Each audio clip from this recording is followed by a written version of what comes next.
Hello guys, this is your friend and we are back with a new fanfic.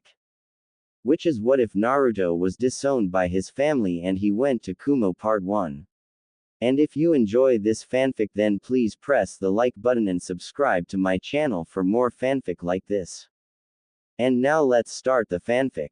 Minato looked at the Kumo ninja in front of him, who had requested an audience, a private one, to speak about important facts. The fourth Hokage hadn't shaved in a while, nor had he taken a bath for a simple yet effective reason. His wife was pissed at him for having lied to her twice, of something that was obviously important not to lie about. Now, instead of actually throwing him out of the house, which would have brought problems because the people in the council didn't have to know that Naruto was their son, she had decided to simply make his life a living hell. Before departing in the morning, and thus granting Minato with the prospect of having a pleasant homecoming in the afternoon, she had proceeded to tell their daughter, Katsumi, to spend some time sleeping over with her friends, in another house. Then, with great care and consideration, she had proceeded to booby-trap the entire Namikaze mansion for the 2 days Katsumi wouldn't have been at home. All without telling Minato a thing, so, when he had tried going to the bathroom, he had thanked Kami for his fast reflexes, that had avoided him losing his most important appendage to a kunai launcher position parallel to the toilet seat. However, those 2 days of trap tortures paled in comparison with what the Kumo messenger was talking about. Kumo wished to participate in the Genin's exams that would have taken place in 2 years in Konoha, instead of usually making the exams by themselves, and the Raikage would have been present too. The only problem was that the messenger, Darui, had spoken of the possibility for them to have an alliance only on certain conditions. First and foremost, the absolute prohibition of trying to claim any Jinchuriki from their nation for aid in battles. Normally, Minato would have waited and called on the council, but there was something strange, on that being the first point of the letter that I had written to him personally, that in the fact that it was the first sentence without overbearing insults on his cowardice out of battle asterisk. Some insults, however, seemed damn personal, like kid slaver, heartless monster, I'd kick your ass if I weren't busy in Kumo and so on, most of which didn't seem at all connected to anything Minato had previously done, and that was the strange thing. It was more of a pissed-off letter to him, but differently from Kushina, he could actually reply to this letter in equal tones, since the Raikage knew respect only for those who took him on equal grounding. Darui had stared at the fourth Hokage for a while, now, and was still eyeing the 2 Anbu, hidden, but not to his keen senses, in the room. He had to admit he was toying with them. Every now and then he'd make a nearly imperceptible movement of the torso, and the Anbu would tense, then he would relent, relaxing, and the Anbu would keep being tense for a good 5 minutes, before relaxing once more. It was funny. I had a question, if you can answer that, Darui-san. Minato's blue eyes stopped on the small grin of the dark-skinned man, who was looking at the Anbus and once more assuming a slightly more aggressive posture to see them tense. Anbu, you may leave, he's toying with you, and I can pretty much defend myself. Having said that, the Anbus nodded, from their hidden position in the room, and disappeared, probably having shunshined outside through the open window. Depends on the question, Hokage-sama, Darui replied with ease, looking at the man who had been the probable author of all the sufferance of B's new bro. He knew he stood no chance to actually harm the Hokage, too fast, Konoha's yellow flash, but still, he had been sent specifically because he wouldn't outright snap at him. I received a report about a group of Kumo ninja traveling on a mission through the Land of Fire. Truthfully, first I signed it, gave it, and then I took it back only after a couple of hours to look at it better. As he said that, the blonde spike-haired Hokage tried a smile, but got nothing in response from Darui, who seemed unfazed or uncaring, and it turned out that it was permission for, well, 2 persons I know well to be Jinchurikis, and 1 I know to be a Junin level, but the 4th, well, the 4th had me surprised, Darui-san. Why is that, Hokage-sama? Darui asked, still not looking troubled in the slightest. Well, as it turns out, it's barely a genin, a 10 years old genin, traveling with 2 Jinchurikis and 1 Junin-level ninja from Kumo, and whose name, and general characteristics, has been unluckily spilled by coffee marks months old, so I couldn't get it, but it seems strange that Kumo sent it without looking for mistakes, so I kind of have to ask, who is the boy? Minato actually wouldn't have bothered with it, if it hadn't been the Raikage one of his personal sparring partners asterisk. What I am about to say must remain secret, for as long as possible. Darui whispered, slowly perching near Minato, who, nodding, activated the privacy seals. He's the son of the Raikage. As Darui whispered that, with absolute certainty, and no whatsoever trace of lie, Minato jolted up yelling out loud, and thanking himself for the soundproof walls plus the seals. He is what? When how with WHOOR what? He had done everything under his nose. Not even Jiraiya had been able to come up with such a secret in all of his travels. Minato was more than sure that the Toad Hermit actually used his excuse of speaking to the spy network to instead go and peek into hot springs baths and other less than moral occupations.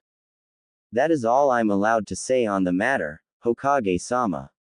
I take it you understand why we could not hand over a name, or a face, not without an alliance, obviously.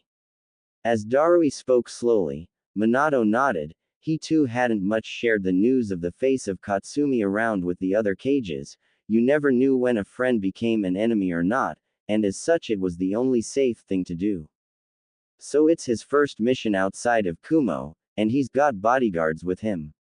Minato actually wanted to smirk, and make it an offensive comment, as he would probably place his daughter in the hands of his own student, Kakashi, and 2 other genins, probably the top first of the class, but wouldn't be as protective as the Raikage.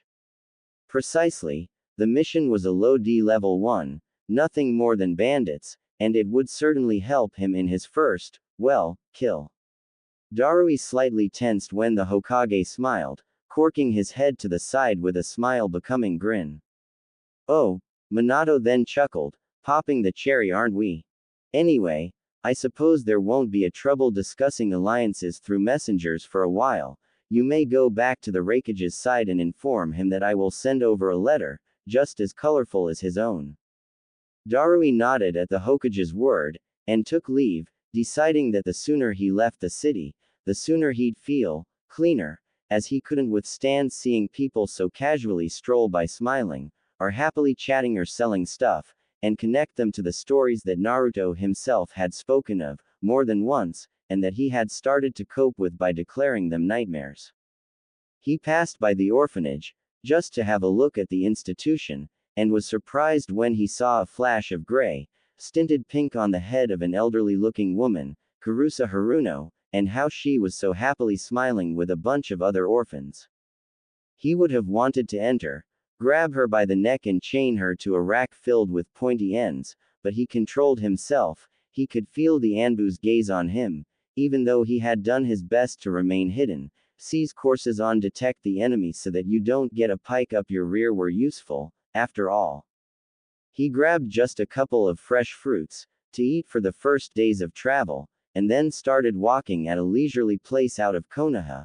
He would have dashed, normally, but he wanted to make the Anbu following him a bit more nervous, by acting cool asterisk. Land of Waves. I have not been paid enough to fight you lot. Zabuza of the Hidden Mist pointed his finger at the group of ninjas, Kumo and Konoha together, and then, with a sigh, he added, I'm all but suicidal, and this is suicidal, so, we give up. Tazuna-san, it's been a pleasure meeting you. See you around when, maybe, you aren't surrounded by like a hell of a lot of 2 high-leveled ninjas. Haku. We're leaving. With those final words, Zabuza actually jumped out of the way of the group, and left them there with an enormous anime sweat drop on their foreheads. Sensei. I ain't gonna train if this keeps up. Slang to be, who sighed and raised his right hand, his index out, before saying in a teacher-like attitude. Bro, the rhymes must come from the heart. All you need is a good start. Then you must grab a rhythm. and make rhymes that become myth.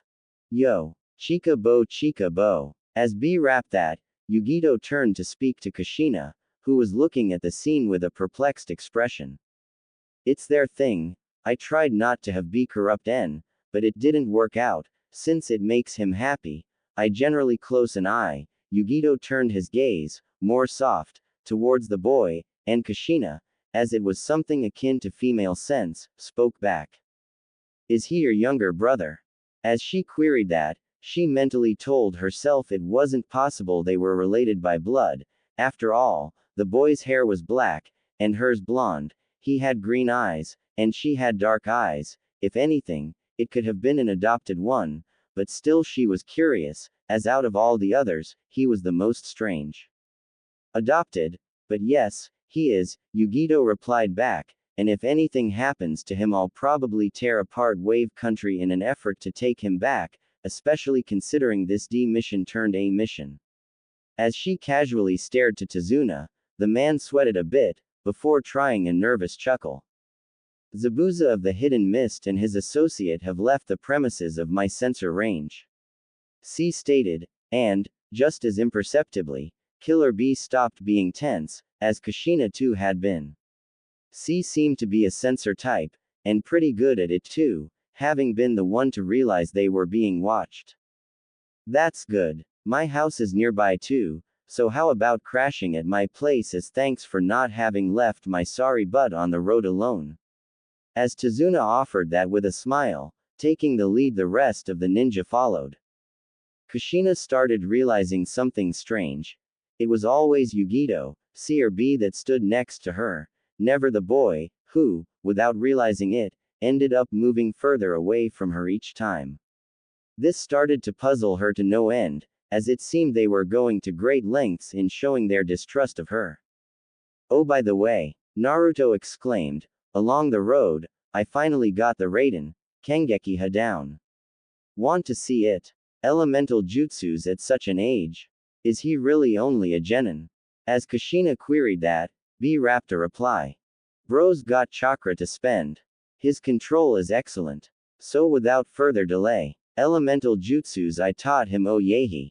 That was horrible rapping, and no, Naruto, you don't show off jutsus, you use them when you need them, Yugito muttered, before realizing she had said the first part out loud, that out a bit louder than expected, rolling her eyes over as she saw B feigning being mortally wounded in the chest, and exclaiming out loud.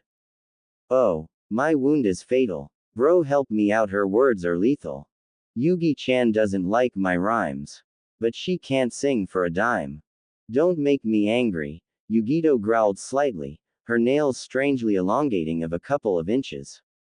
Now that's not very nice to say, B-san, Kushina butted in, for the female power stuff, probably, I am sure Yugito-san can sing pretty well. She's tone deaf, the reply came like a matter of fact from C, who then dodged a set of claws aimed at where his face would have been seconds before, and the truth hurts her. I am not tone deaf, Yugito exclaimed, as Naruto simply chuckled. Yugito Onichan, you forced Hakaku to give you a permanent discount on ramen if you didn't sing in his restaurant. As the boy pointed that out, Kushina's eyes lit up. Speaking about ramen, I know of this stand in Konoha. She just barely pronounced the name of the village, that Naruto shivered, but kept walking, albeit he was a bit paler. Ichiraku's ramen, maybe if you ever pass by there, you should try it out, it's the best in all of the land of fire, Dadbeo. The red-haired woman smiled, as she finished her sentence, frowning just a bit when all she got back was a simple nod of the head, realizing how everyone had seemingly been worried on the boy, even if for just a split second. I see, are you fond of ramen too, Kushina-san? Yugito queried. Yes, I love it. I'd eat it every day if it wasn't unhealthy in the long run. It runs in the family, I suppose. Even my daughter is pretty fond of it. Kushina's gaze turned sad for a moment, as she thought if, somewhere, there was a blonde-haired boy with blue eyes who was walking around in tattered rags asking for spare change to get something under his teeth, the sheer thought of that made her shiver and shake her head. No, Jiraiya was the best spy there ever was, he'd certainly find the boy and bring him back home.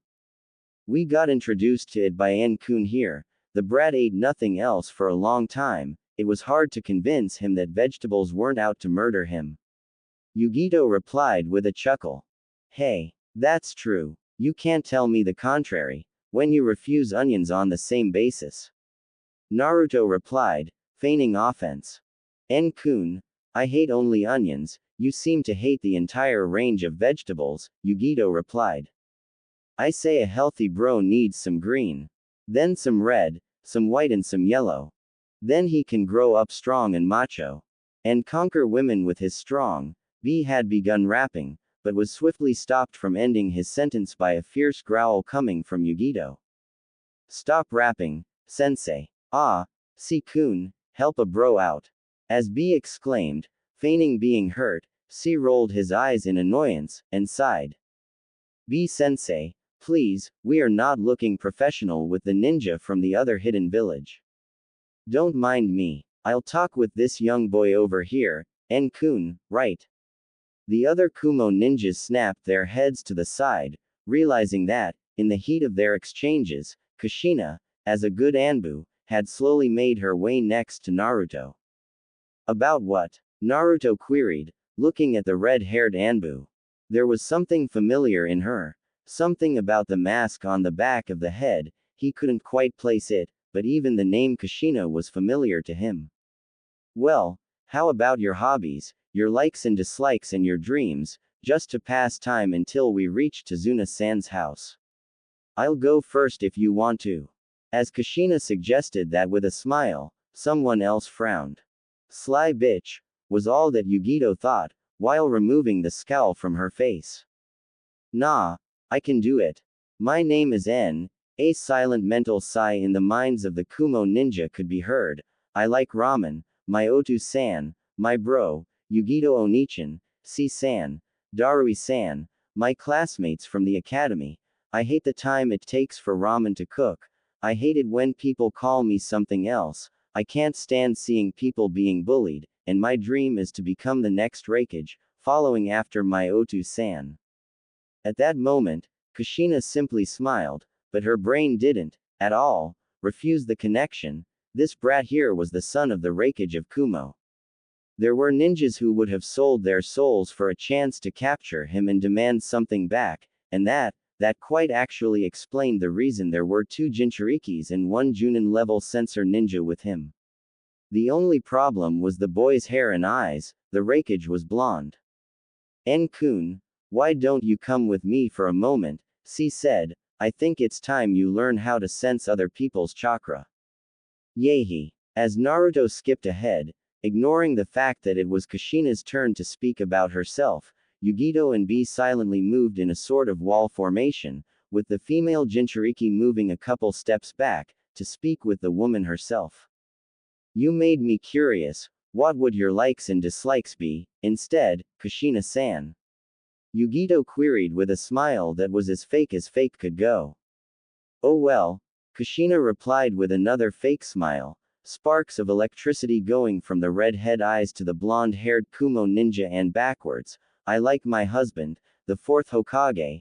I like ramen too, salt ramen in particular. I like Konoha. I dislike anything bitter, and the Kumo ninja who tried to kidnap me when I was little, or people who insult the color of my hair, and my dream is to find out the whereabouts of one of my relatives. She was surprised when they didn't react to her being the wife of the 4th Hokage, but that was probably because there was the brother of the Raikage there, or something like that. But at the word of Konoha, Kushina confirmed that the black-haired boy had shivered once more. He had something against her village. Oh, I instead like to play the shamisen. I like to eat tekadon and the ramen. I despise the enemies of Kumo or those who would try and harm my little adoptive brother. And I can't stand the color red, and my dream is to make sure Kumogakure becomes the first shinobi village in the world. Both women's veins on the forehead began to pulse, as Tazuna stared at the scene, with a perplexed look, but said nothing, for at least 5 minutes, before gathering enough courage. Guys? He asked politely. What? The 2 women yelled at him, who made a slight jump back. My house, is that one? Pointing behind him at a wooden house that they had passed by and hadn't seen in the heat of their intense staring contest. See-san, Naruto whispered to the Junin, women sure are scary when angry. En-kun, you have no idea. C replied, with a small chuckle. Land of Waves days later. Naruto was guarding the bridge, alone.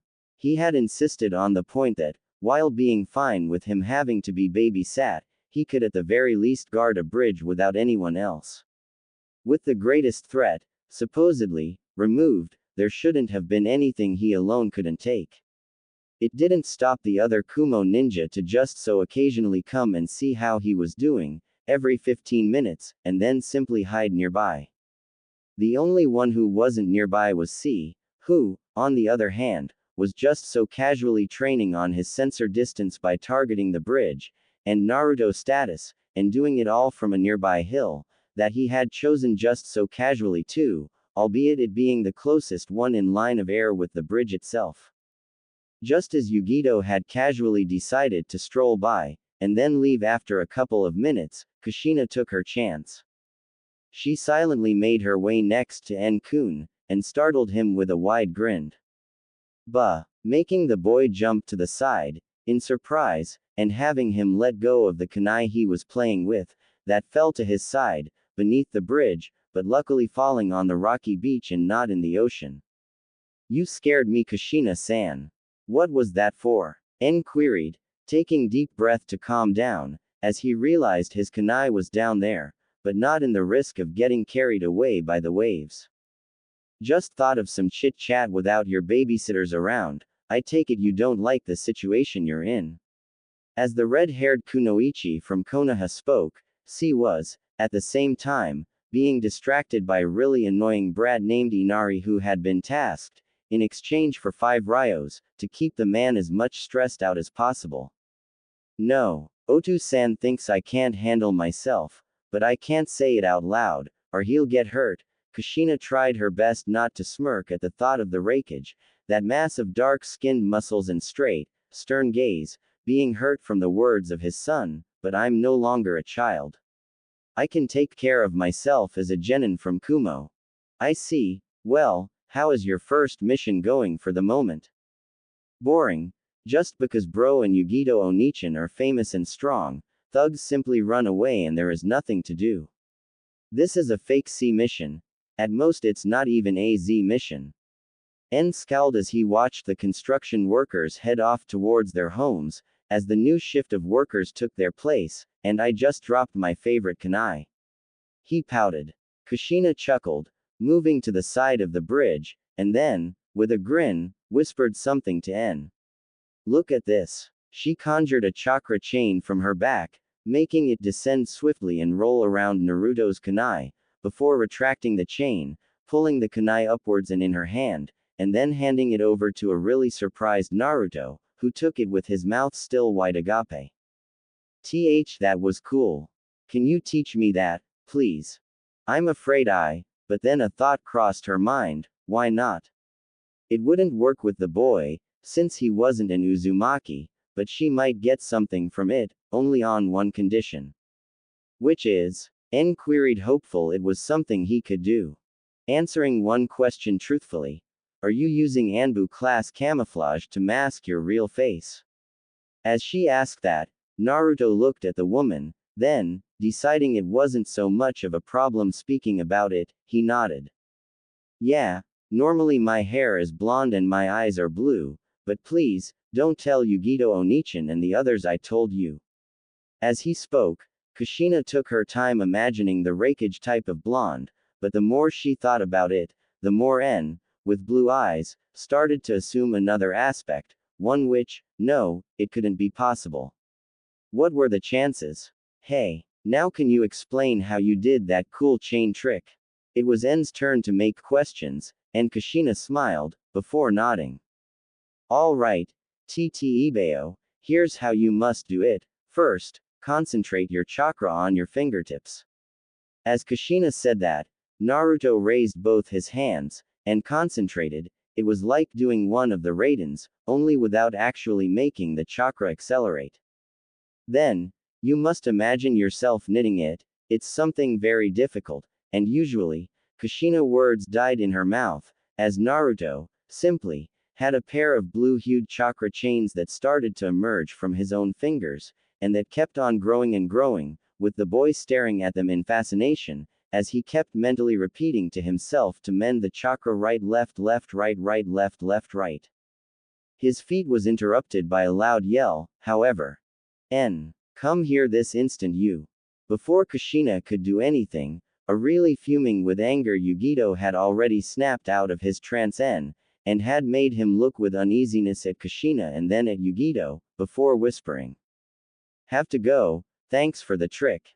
And dashing off towards his Onichan who seemed more keen on grabbing him by the ear and explaining to him how he was a stupid, idiotic imbecile for not having answered the first time for dinner. Kushina stared at the boy, from her spot, imagining him with blonde hair, blue eyes, the whisker marks, with the fact that the chains of chakra were an Uzumaki-only bloodline privilege, that could mean only one thing. That boy over there had a high chance of being her long-lost son. She snapped out of her trance-like state, shaking her head and standing up, when she realized that both Yugito and En were probably already heading towards Tazuna's house. There was only one last proof she needed, one that she could test out right there. Naruto. As En turned around, surprised at being called by his real name, and staring at the red-haired woman, Yugito on the other hand narrowed her eyes, grabbing the boy and starting to dash back towards Tazuna's house. Kushina hadn't gone years in despair to give up the chance that the boy was his son so soon, and she dashed off behind the Jinchuriki, bringing her right hand forward.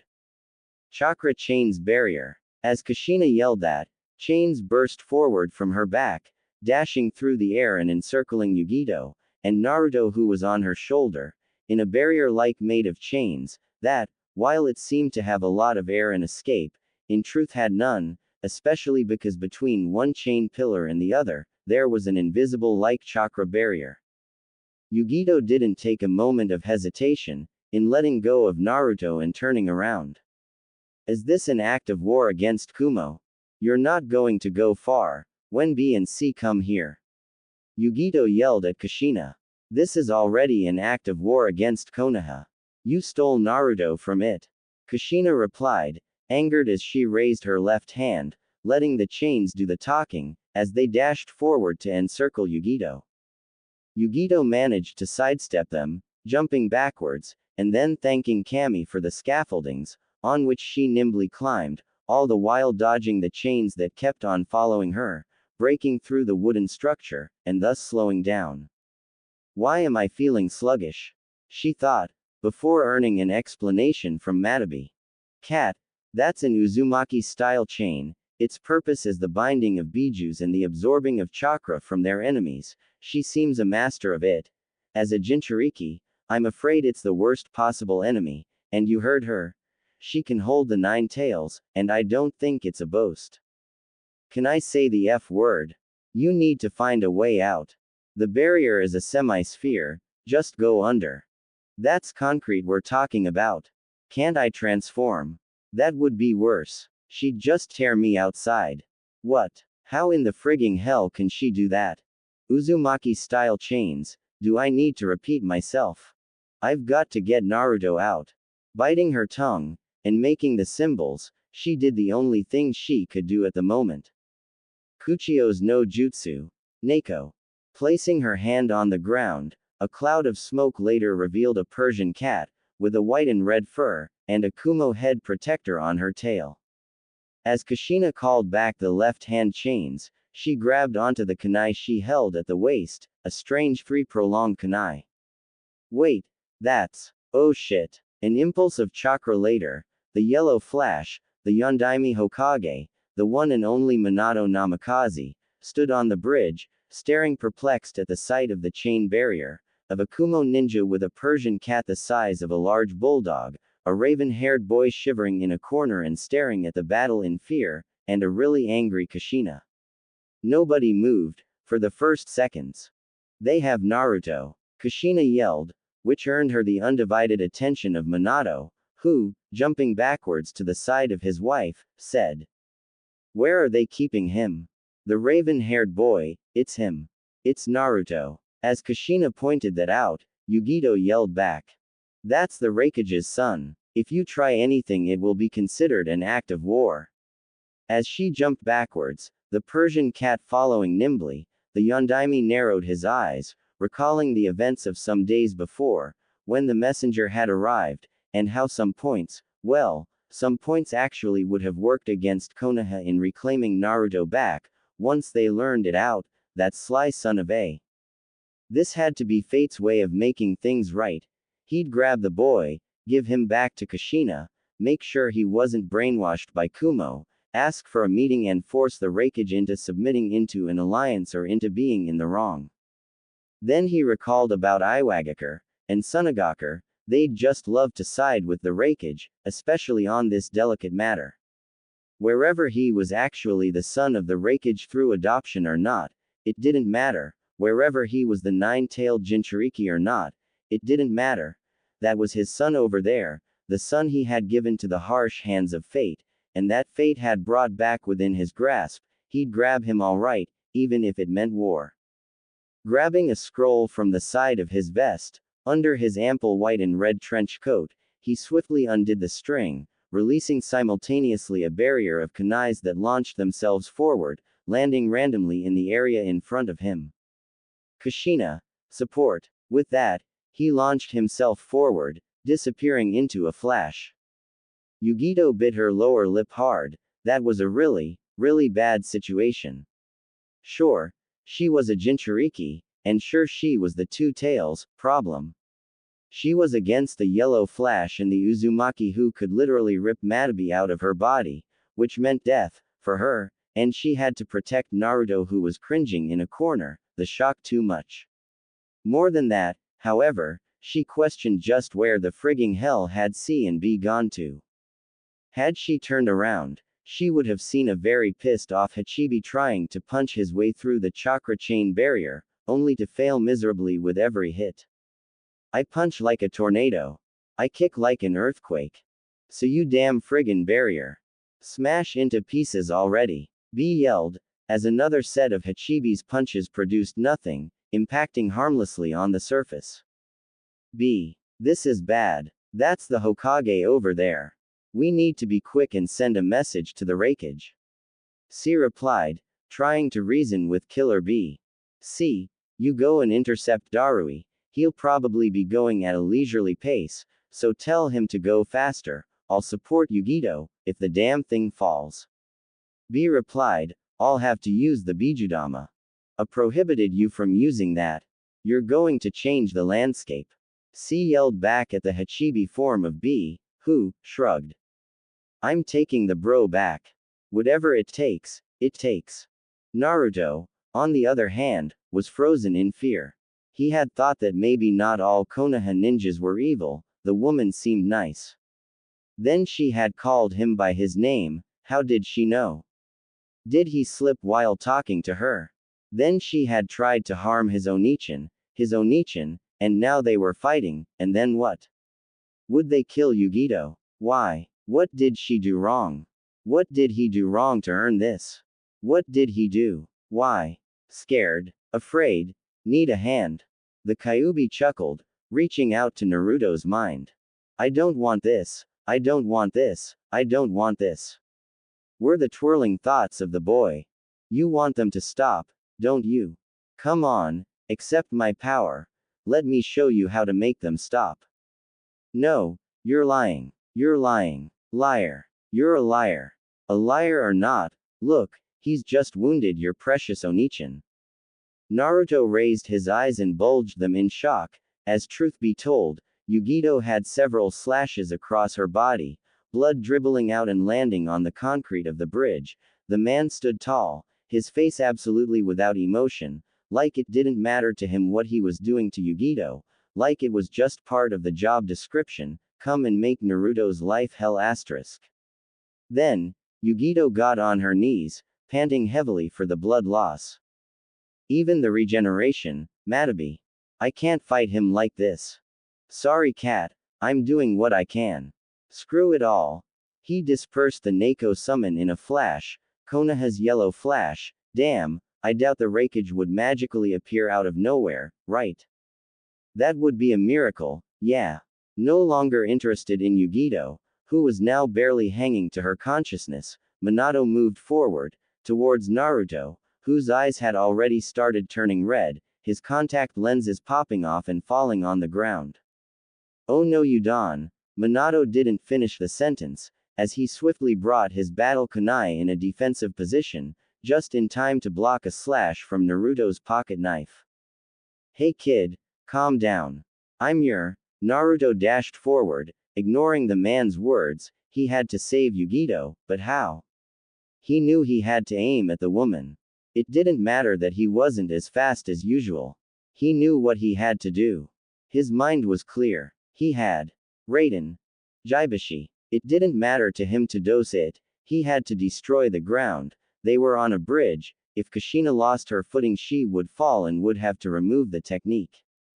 As Naruto's electrically charged, or better yet, overcharged hands touched the ground, Minato swiftly disappeared and reappeared next to Kushina, grabbing her and jumping upward, just in time to avoid the destruction of good part of the bridge, by the hands of the very one tasked with protecting it.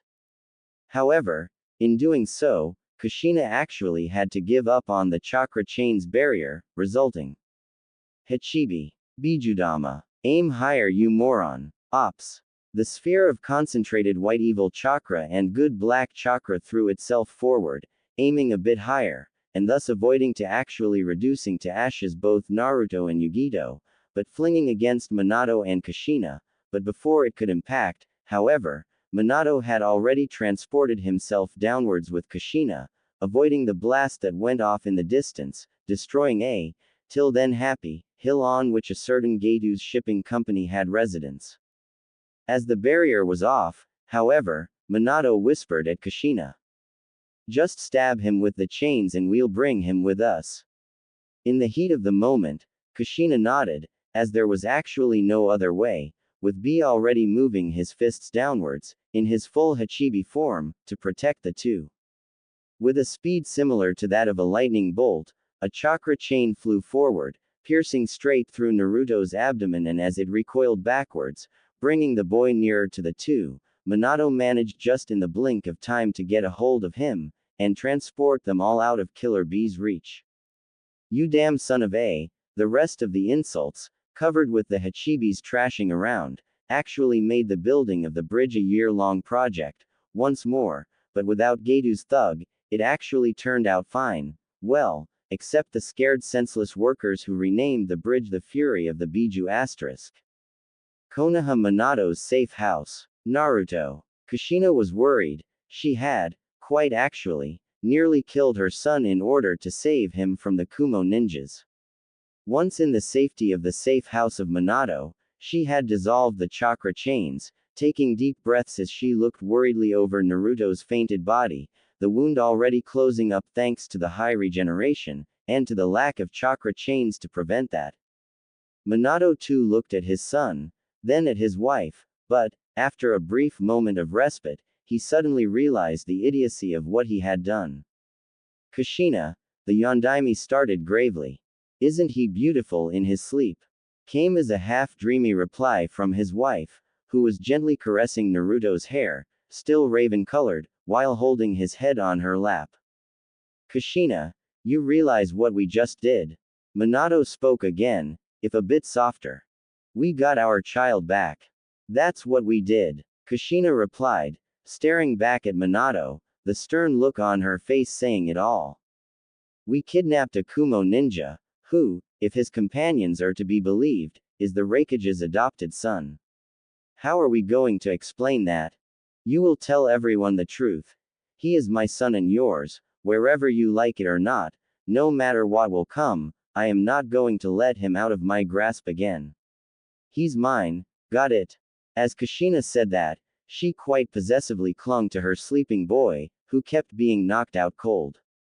Fine, I'll come up with something. How are we going to tell Katsumi? Minato queried his wife, who took a thoughtful moment to answer. I'm going to speak with her about it, she'll understand. Kushina replied. You do realize that the Raikage will declare war on Konoha, as will Iwagakure and Sunagakure, unless there's a. Minato's eyes suddenly flashed up, in enlightenment. I've got an idea. Kushina eyed him dubiously, holding on to Naruto like the man wanted to snatch him away any second.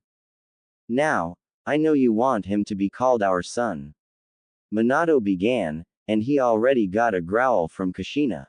But if that happens, then I'll probably lose my position, and I won't be able to protect him from Danzo.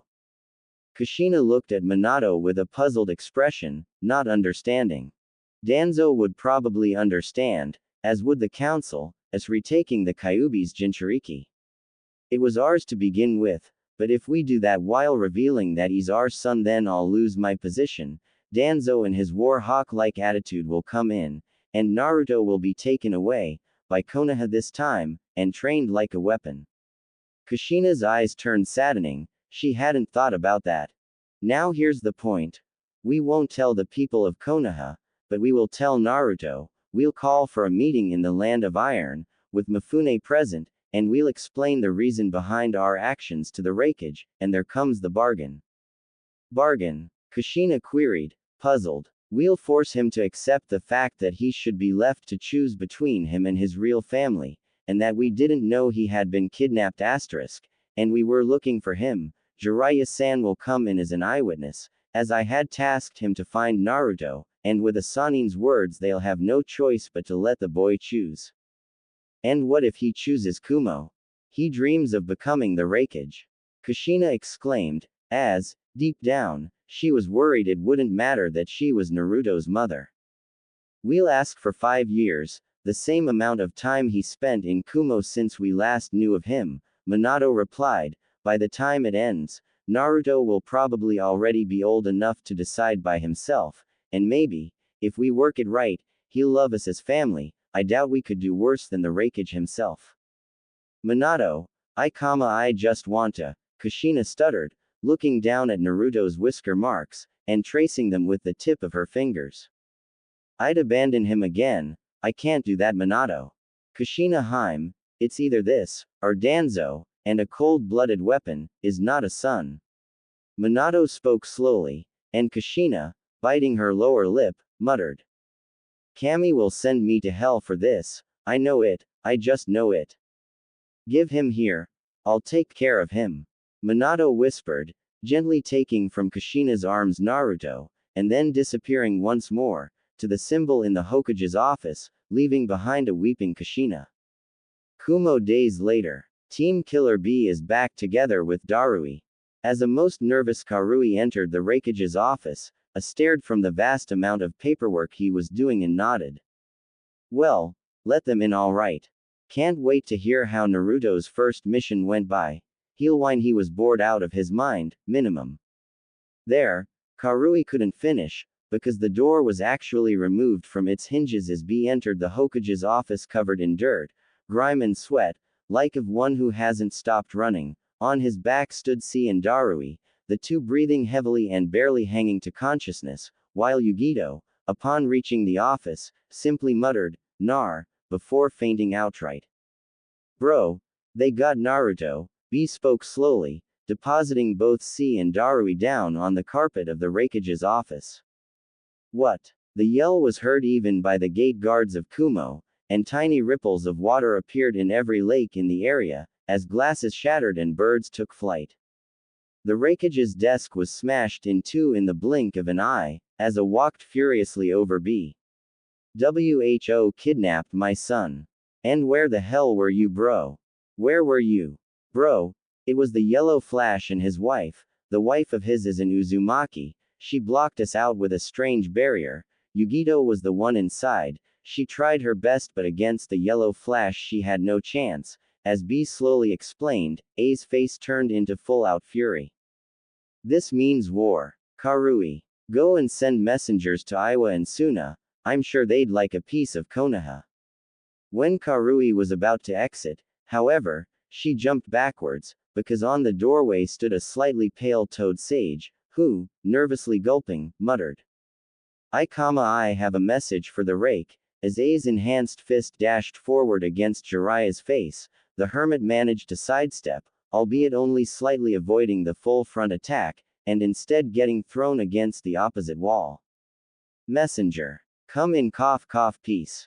Jiraiya managed to yell, before dodging to the side another lightning armor enhanced fist. Stop running. A yelled, that stupid student of yours kidnapped my son. Calm down. The nine tails is Konoha's Biju. I don't give a fuck about the Biju. At that yell, Jiraiya stopped. What? I don't give a damn about the Biju. I want my son back. Keep the nine tails if you want it so badly.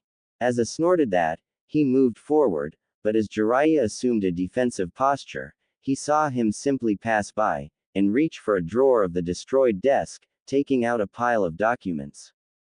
Documents for adoption, it's a damn 64 amount of sheets, do you think I'd go through this without cause? If it would help get your village one more Jinchuriki, why would you not? Jiraiya replied, shrugging but dodging to the side a lightning bolt. Look, I'm going to tell you a story, and then you'll realize he's better off away from those damn bastards of Konoha, your student included. Should I take a chair? As the sage said that, he got a chair, thrown at him by the Raikage himself. Sit down and listen. A muttered in rage, before beginning. Flashback. A was strolling along Kumo, having successfully finished his allotted quota of work for the day, which meant nearly a quarter, or half if you carefully selected some papers and made them disappear under the carpet till further notice. As he was walking along, he realized there was a slight fuss going on in the park, as some boys were yelling over a ball that had been thrown too far, and had ended up downwards, in a chasm that naturally surrounded the city, and that ended in a basin of collected rain water. There weren't cliffs, or rocks, and A recalled fondly the time as a kid he would throw himself downwards, as the basins were quite deep and there was thus no risk in simply jumping down, as long as one did at least a nice jump to avoid scraping his backside against the rocks. He grinned, deciding he would do a nice action for karma, and, after a brief set of murmurs from the kids, who saw the Raikage walk forward in awe, he decided to jump downward, earning himself a set of gasps from the kids. That was until he felt someone tugging on the back of his cage's vest, and who was trying desperately to hold him upwards against all logic, even that of common sense. He actually turned around, curiosity taking the better of him and, while falling, realizing in shock it was a young blonde boy with blue eyes, who was incredibly scared, but still wasn't letting go of his vest, and was actually trying to prevent him from falling too fast. He would have laughed at that, if it weren't extremely tragic that A, clearly no more than 7 years old, wished to try and save him from falling down to his doom asterisk.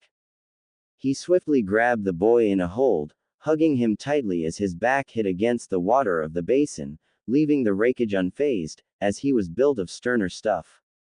Hey, are you alright, kid? The Raikage was the first to speak, staring straight into those blue eyes of the boy. Those eyes, he had already seen those eyes.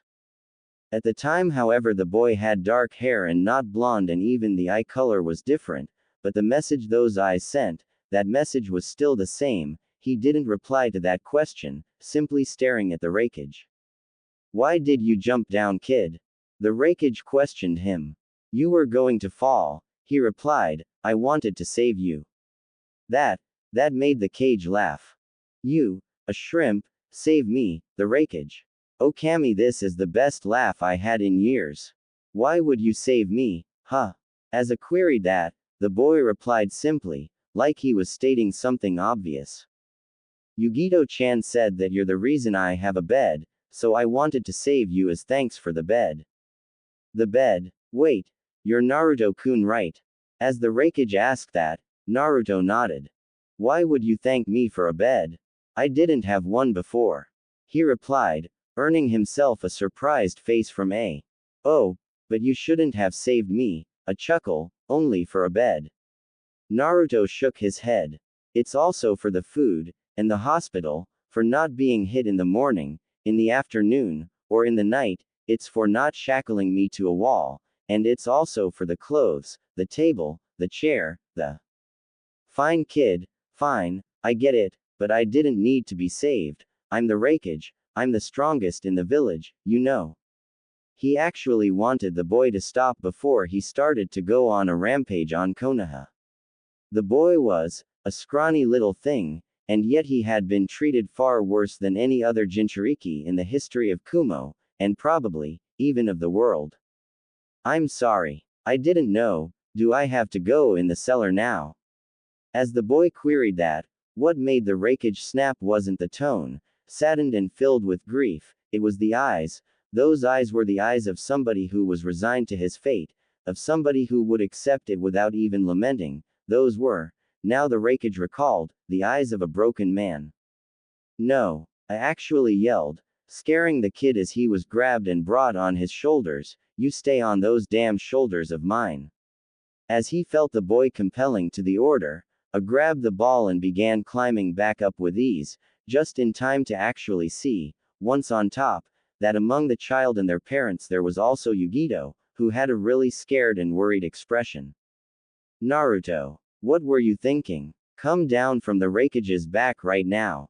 As Yugito moved forward, I could actually feel the boy shiver, and, smirking, raised his right hand in front of Yugito. No need, Yugito-chan, I asked him to stay there. But, he's drenched Raikage-sama, and so are you. Yugito pointed that out, still uneasy about letting a clearly scared-off boy on the back of the Raikage. Not a problem, there's a nice sun today, we'll dry off while walking, and without further delay, the Raikage began striding, after handing over the ball to one of the kids. So, tell me, Naruto-kun, what were you doing before saving me? The Raikage asked. I was looking at the sky. Naruto replied, the clouds are pretty to watch, then I heard the noise, thought it was mob time, and looked down. Mob time? I queried, as he could actually hear Naruto tighten his grip on the Raikage's back. Every once in a while there was mob time. The headmistress of the orphanage would grab me, bring me outside in the night, usually late at night, and told me to run while the villagers would follow me with clubs. They didn't want to kill me, only make me suffer, to remove the evil from my soul, at least, the headmistress said that. I don't know if it was working or not, but I know it hurt and that they usually yelled things. No one stopped them from doing that. I queried, perplexed, what about the guards, the Anbus, heck, what about the damn Hokage himself? Guards were the worst. They'd let me be beaten up, and then I'd be given the fault for having started it, they'd bring me back to the orphanage, and I'd have to stay in the cellar, but without the light from outside. One day the headmistress simply forgot to reopen the cellar's small window, so I stayed in the dark for a couple of months, that's why I like it now. I see the clouds, they're pretty. I see, and tell me, why weren't you playing with the other kids? I was dashing from building to building, looking around to see if his brother was anywhere nearby. Nobody told me I could. You could have asked them to let you play with them, they don't know you, but I don't think they would have refused. I never spoke with kids my age till.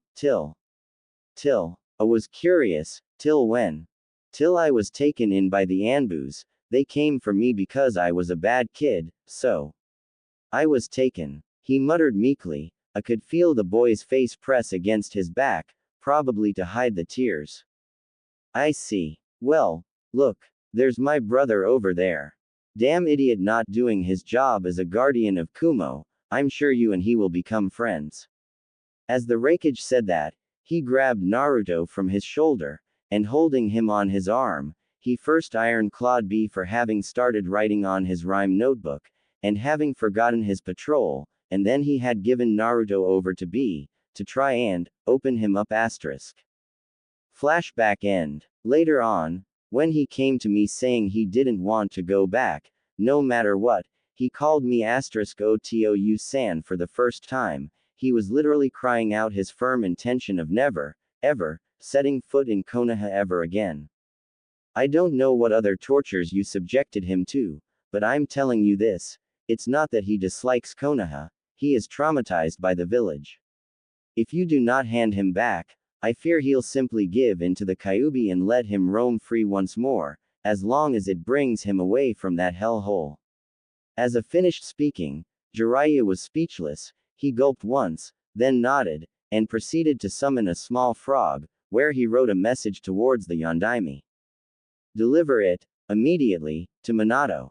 As the frog nodded, grabbing the message and dispersing into smoke, Jiraiya turned his attention to the Raikage, and said slowly, I didn't know about how he was treated, or I would have done something beforehand. I know it's not an excuse, and I understand you wouldn't trust me, but, can I hear more about Naruto's life in Kumo?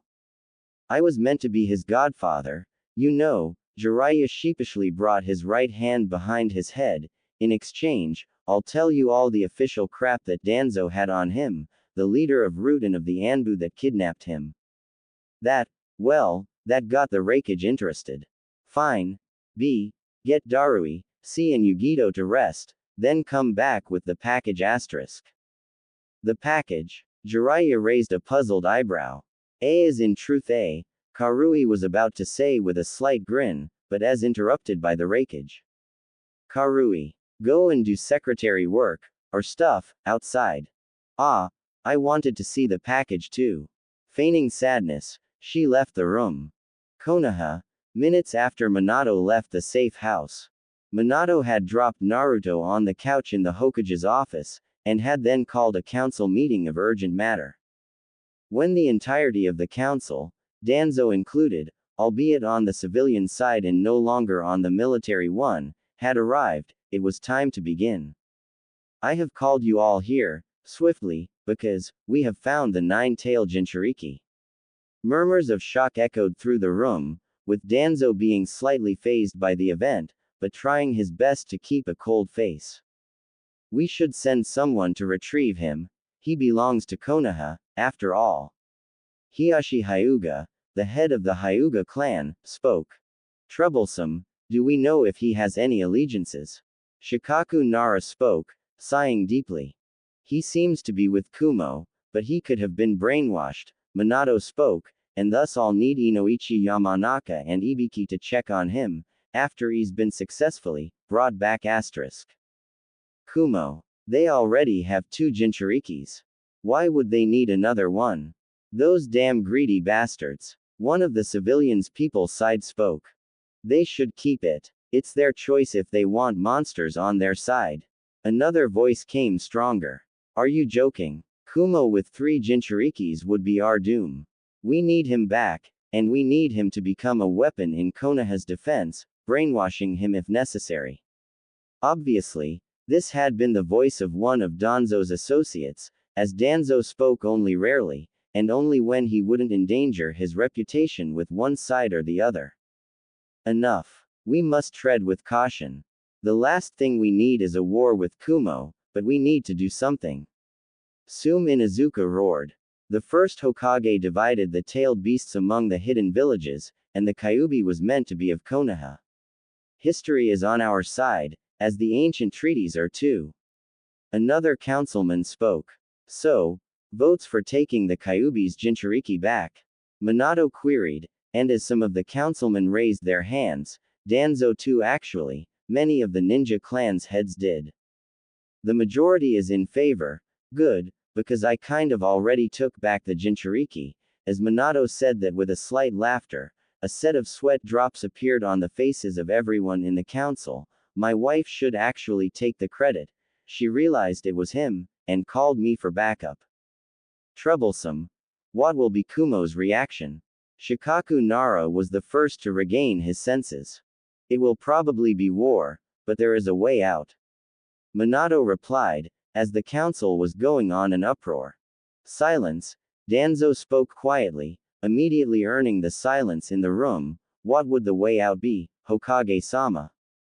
It turns out, as a streak of luck, that the boy I randomly choose from the orphanage turned out to be an Uzumaki, like my wife, which would mean that, simply, we weren't taking him back because he was a Jinchuriki, but because he was one of the remaining members of my wife's family, tearjerker story as a cover, basically. We'll then ask the Raikage to give the boy time in Konoha, and then, have him make a choice later on, hoping for the best. That is risky. The boy could, and actually should hate Konoha for how he was treated, unless he was treated far worse in Kumo. Shikaku spoke. Furthermore, if the Raikage refuses, all we have on our side are old treaties. We could ask them how they got the boy. If there was any hostile takeover, then we have all the right to claim it back. Danzo replied. It. Minato queried, narrowing his eyes. A weapon deserves no him asterisk. Danzo replied with a scoff. I see. Well, we need to decide where to put him, stressing the word. My wife wanted to have him nearby, so I was thinking about an apartment near the Namikaze compound. In that way, if something were to happen, we'd be able to intervene directly, as the area has more Anbu patrols than normal. We could directly insert him into the Anbu program though. The Anbu commander, an Anbu with a dog mask, spoke. If he already is with Kumo, they probably trained him. That is why, in order to make sure he chooses Konoha, I was instead thinking of having him live a normal shinobi life. He'll do the academy with his peers of age and then, graduated, we'll give him a Konoha headband, if he passes obviously. It should strengthen the bond with the village, and he might actually like not being treated like a weapon, a fact that Kumo probably did. As Minato spoke, Shikaku narrowed his eyes, but then shrugged. It could work, so all that remain is the Raikage's option, and the boy's predisposition. So, everyone in favor of this way?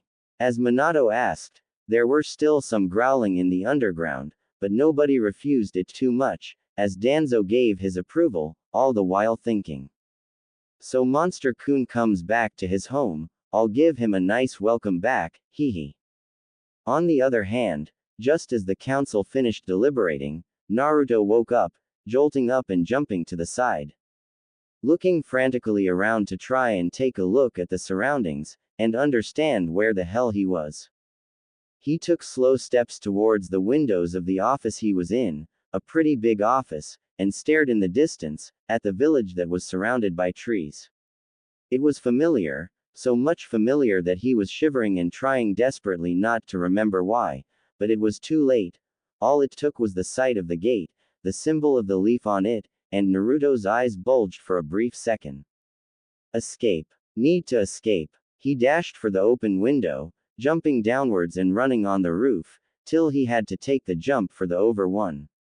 That's when he felt a hand on his shoulder, belonging to a masked dog Anbu. You won't take me again. The Anbu was actually surprised by the sheer strength of the boy, but more than that, by the Anbu class taijutsu that the boy seemed to possess, as it grabbed the dog-masked ninja by the wrist, and threw him over his shoulder, before keeping up his dash along the roof's side, jumping on the roof of another house. The Anbu, recollecting his thoughts, decided to whistle for aid, and as a bird-masked, monkey-masked and wolf-masked Anbu appeared, he pointed at the boy and they all nodded. Naruto wasn't going to get captured again. No, he didn't want that. He didn't want 3 hours of sleep and the rest of training. He didn't want the cold water on the face, the bruises, the taijutsu training that broke his bones. He didn't want that. No, he didn't want that. The walls of the village were big enough, and probably trapped, to force Naruto to aim for the gate, but as he jumped midair to actually land on the ground, he was intercepted by the dog-masked Anbu, who proceeded to punch him in the stomach, while the wolf-masked and the bird-masked Anbu appeared behind the boy, bringing him down on the ground, as the monkey-masked one held a kunai in front of his face. Stop, in the name of the Hokage. The dog-masked guy muttered, standing to the side of the monkey-masked. Naruto didn't speak. He needed a way out. He desperately needed a way out. You know, I could have helped you, but I don't want to. I'll enjoy thoroughly seeing you suffer, so next time, when I'll want to give you power, you won't call me a liar asterisk. The Kyuubi chuckled, as the boy could do nothing except try to use his strength, but all he obtained back, as it was an Anbu hold, was to nearly break his own arms. Let me go, he snapped. Still awake. I thought I'd hit him hard. The dog-masked Anbu muttered. Anyway, what were you doing in the Hokage's office, Kumo lapdog? So it was his office. I don't know. Naruto yelled back. Let me go. I say you can calm down, and we'll bring you back to the Hokage, and... No. Naruto's eye remained blue, but his determination suddenly doubled, and the Anbu, well, he was forced to let go, as his hands turned numb. Huh. Before he could say anything, sparks of electricity flew in the air around the boy. Raiden. Kangekiha. Futon. Datappa. Naruto's special electric air blast. As Naruto dashed forward, air sending the Anbus flying away, electricity numbed their bodies, slowing down their reaction rates long enough for the boy to actually run towards the gates. Kami be damned. The dog-masked Anbu muttered a curse, as only his swift replacing with a log had saved him, and had left him the only one able to dash after the boy.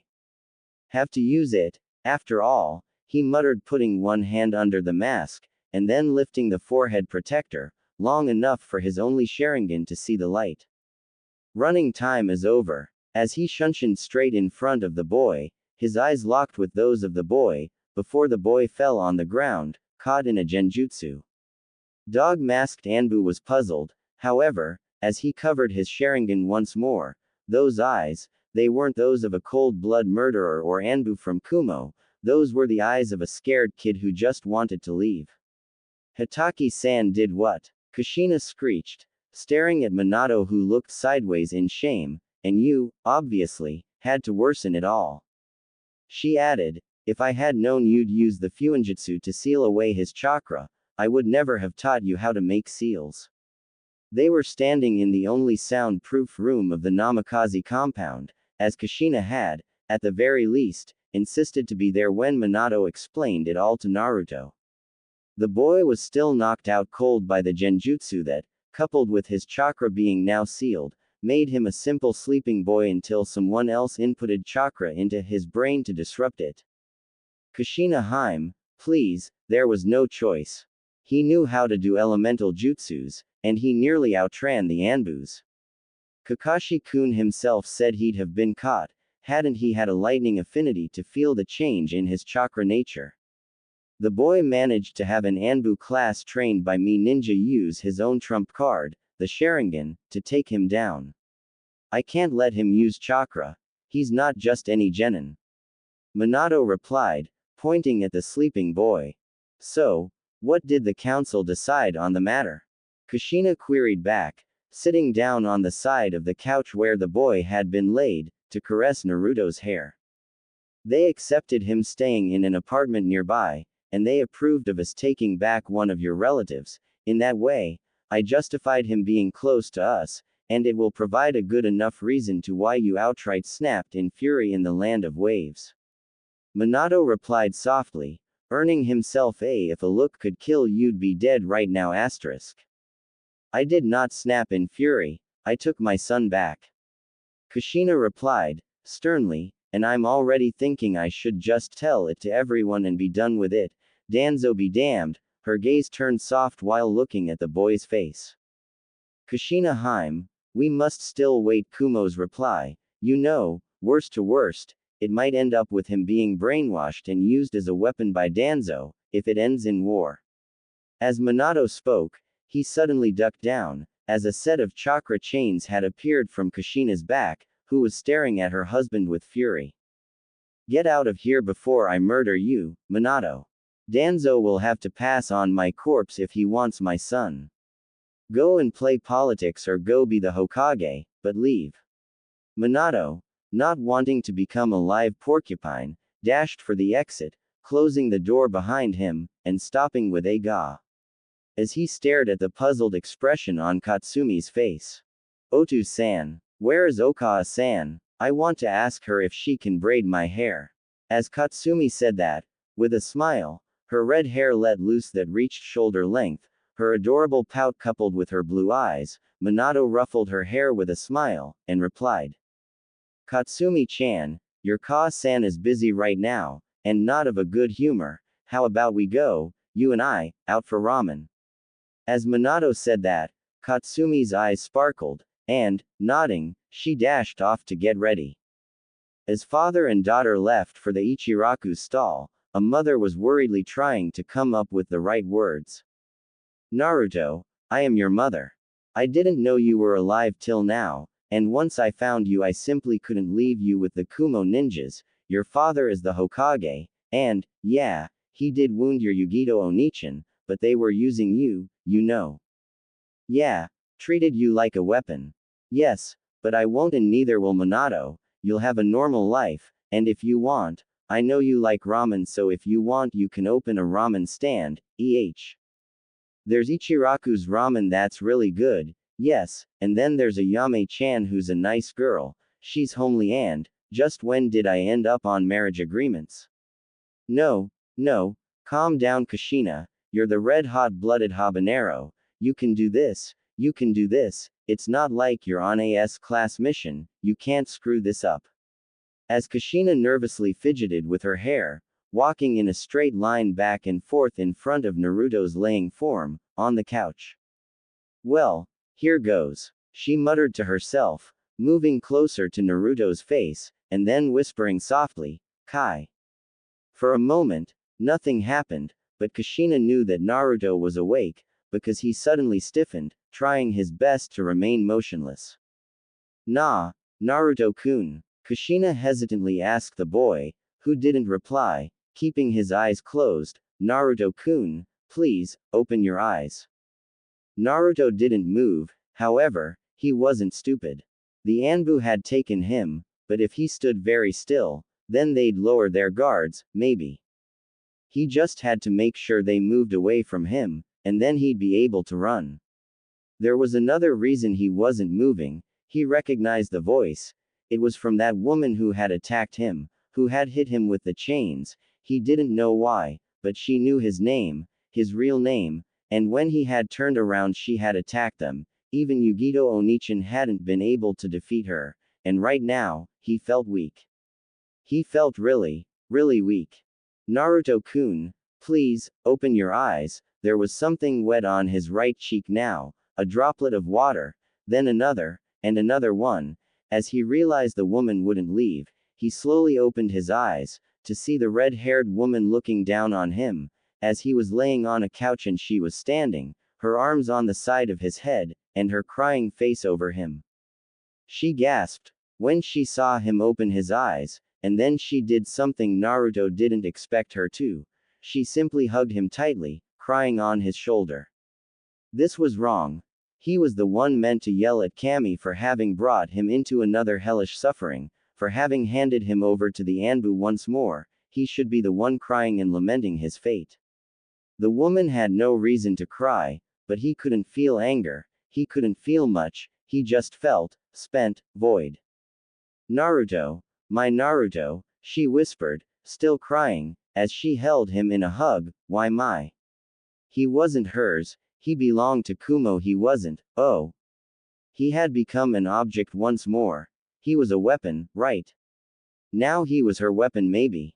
He didn't want to, but he couldn't do much, he felt so weak in that moment, so feeble. I'm sure you have a lot of questions in your mind, Kushina whispered, as she slowly broke the hug, sitting down on the side of the couch, so. I'll do my best to answer them, Tt Ibeo. Naruto stood silent for a moment, he didn't have questions, he knew he was in Konoha, the place that made him cry in the night and that made his very soul refuse to stay there a second more, and he knew that he had been kidnapped, probably because of his father, the Raikage, but he'd die rather than let his father be forced into something because of him. He couldn't escape. Probably the Anbus were still there, watching him. He had no choice, he had to wait, and hope his forehead protector was. Naruto slowly touched his forehead, realizing it was missing his Kumo headband, and staring at the woman. Now he actually had a question. Where? He whispered, pointing at his forehead. There was his first birthday gift in there. The chakra metal pocket knife was his first birthday gift. The first gift. If they took it, he didn't know, was he still worthy of getting gifts, since he had been kidnapped? Would Otou-san still want him back? Would Yugito-chan not hate him for getting wounded? It was his fault it all happened. The Kumo headband, as Kushina spoke, she slowly tensed, thinking about how Kumo had tried to kidnap her once, and instead they had managed, later on, to kidnap her son, has been trashed. Naruto's eyes bulged, but he said nothing, he now had to take it back. He muttered. He didn't know how to start the question. The pocket knife inside the headband is fine. I'll hold onto it until you're old enough to know how to use it. Kushina replied, trying to be stern on the matter, those Kumo idiots handing a knife over to her child. They had probably trained him in it, they and their wanting a perfect weapon asterisk. Naruto's eyes bulged, and then began getting watery, how could she do that to him? It was his gift. Don't look at me with. Kushina bit her lower lip, staring at the sight of the child, who was on the verge of tears. Fine. If you promise to be good, I'll give it to you tonight. As she said that, the boy nodded, and she cursed herself for being weak to puppy eyes. You don't have any questions to ask me. As Kushina asked that, once more, Naruto shook his head. He understood nothing, except that they wanted him as a political pawn for Kumo, and he would rather die than let Konoha ruin the life of Kumo and its citizen. He realized it then, as he tried to harness chakra into his fingers, nothing was happening.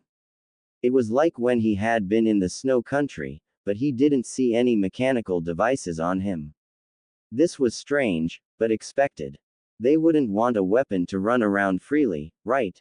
They needed a scabbard for him. Well, Kushina fidgeted. My name is Kushina Uzumaki, she said, as Naruto stared at her perplexed. Why was she presenting herself once more? And you're Naruto Uzumaki, my son. Naruto stared at her for a moment. Did his Otou-san have a bee and a flower with her? At least, that's what Killer Bee had said, but then, he'd never seen her pictures on his father's desk, so, she could be lying. She was lying. That was it, the bitch was going down. If only he'd get his hands on his knife, he'd tear her throat open for having tried to claim that his Otou-san and her had done something. Nobody offended the Raikage. I know you might be angry, Kushina muttered, staring at the face of her son turning into a shocked scowl, but you must listen till the end, okay? As she asked that, Naruto nodded, slowly, while his eyes gazed around in search for the window. There had to be a window in the room, but as it turned out, there wasn't. There was a light on the ceiling though. I'm your mother, I gave birth to you on the 10th of October, when the Kyuubi attacked Konoha. Your father, Kushina whispered, that damn bastard, Minato Namikaze. Wait, Otou-san was the Raikage, not this Minato Namikaze, whose name was familiar, from where? Oh, yeah, history lessons, he was the enemy of the Raikage, the only one to go toe-to-toe against him in battle, and, the fourth Hokage, who is still my husband. Though I'm planning on changing that, eventually, took you from the hospital I was laying in, and brought you to the front line. He wanted to use you as a container for the Kyuubi, but instead, the third Hokage barged in, knocking him out cold, and taking his place in the sacrifice that the sealing technique required. Then, Kushina was seething with rage. Instead of bringing you back into my arms, he decided it would be in the best interest of everyone to hide your birth, and have you raised in an orphanage, and I was told you had died at childbirth. Naruto stared at the woman. As a lie, it was well made, but even if it wasn't, what changed? He didn't belong to Konoha, he was a ninja of Kumo, the Raikage would come back for him, he would, right? Then I met you again, but fate that day was unkind. Her face turned sadder, as she caressed Naruto's right cheek. A thing that made the boy shiver in fright. I don't know if you remember me. But I was the woman who took you out from under Ayame-chan's bed. And I even gave you ramen, you know, she chuckled at the memory. Before speaking once more, with a more grievous tone. But then, when I got back from my mission, I couldn't find you at Ichiraku's, nor around town. I wanted to speak with you some more, but all I had of you wasn't even a name, until I found the jumpsuit in the corner of a street, near the Uchiha compound, where they had all been killed while I was on a mission, so I thought you had died in the crossfire. As Kushina started sobbing, she actually hugged tightly once more Naruto, who stiffened. Why was this woman so emotional? He wasn't her son. He was the Raikage's one. And then, I found out that Danzo had taken you in. At the word, he shivered, closing himself into a fetal position. No, not Danzo. Danzo was. He had, no, and no. Naruto. Kushina had let Naruto go, when he had started paling and shivering, and she simply stared surprised, but saddened, in seeing just how much 1 year of root training had impacted on the boy, who was as pale as white could be, and holding himself in fetal position. Naruto. Kushina hugged her son once more, gently caressing his hair, which was still dark, Anbu class camouflage, no doubt, as she could see now, clearly, that the base of the hair was blonde. It's all over, trust me, it's all over. Danzo won't take you away from me ever again, no one will. No, he wanted to be taken away by the Raikage. Or Yugito Onichan, or Killer B, or Darui, Karui, C, or heck, even Yoko or Shoko or anyone at all that would bring him back to Kumo. I want to go home. Naruto whimpered, as Kushina looked at him for a moment, before shaking her head. No, it would take time. She had been a stupid to rush it. To him she was just a shinobi from an enemy village who had kidnapped him. She needed to take things slower. Nay, Naruto-kun, you know those chakra chains you made. At the mention of chakra chains, Naruto shivered. He remembered the one that had passed him from side to side like it was nothing. He remembered the pain. There's something only an Uzumaki can do. That's why you're clearly my son, Naruto, you can do it too. So it was his fault. If he hadn't been able to, he wouldn't have brought this down on him. He was sure that, right then, Yugito hated him, as did everyone else. Even his father was probably walking up and down, smashing desks, claiming how useless of a son he was. What happens to me now? He whispered. He doubted he'd have to be kept on the couch for the rest of his imprisonment. Well, I'm sure you're hungry, Naruto-kun, so, how about we go and eat some ramen? Huh, it's my treat, and then, I'll show you the apartment the Hokage has bought for you. It's nearby, trust me, and if you'll ever need something, you can run over here quickly, and I'll always be here for you. Kushina spoke slowly. As Naruto's blue eyes stared into hers, he whispered. Uzumaki-san, can I have my? Naruto whispered, but was shot down by Kushina's stare. By tonight, and only if you call me K. Kushina-san, got it, TT Ibeo. He couldn't start calling her Ka-san immediately. It was something she wanted, but she yet couldn't ask him that, not at the moment, but step by step, maybe. I understand, Kushina-san. Naruto mumbled back, and, with a wide grin, Kushina grabbed him and brought him up on his feet, holding tightly onto his right hand, as they made their way out. Oh, Naruto-kun, when we're outside, you must tell no one who your parents are, okay? It would be bad if you did. As Kushina pointed that out, just as she was getting the keys, Naruto nodded. This was Konoha. If they knew he was the Raikage's son, it would turn out bad.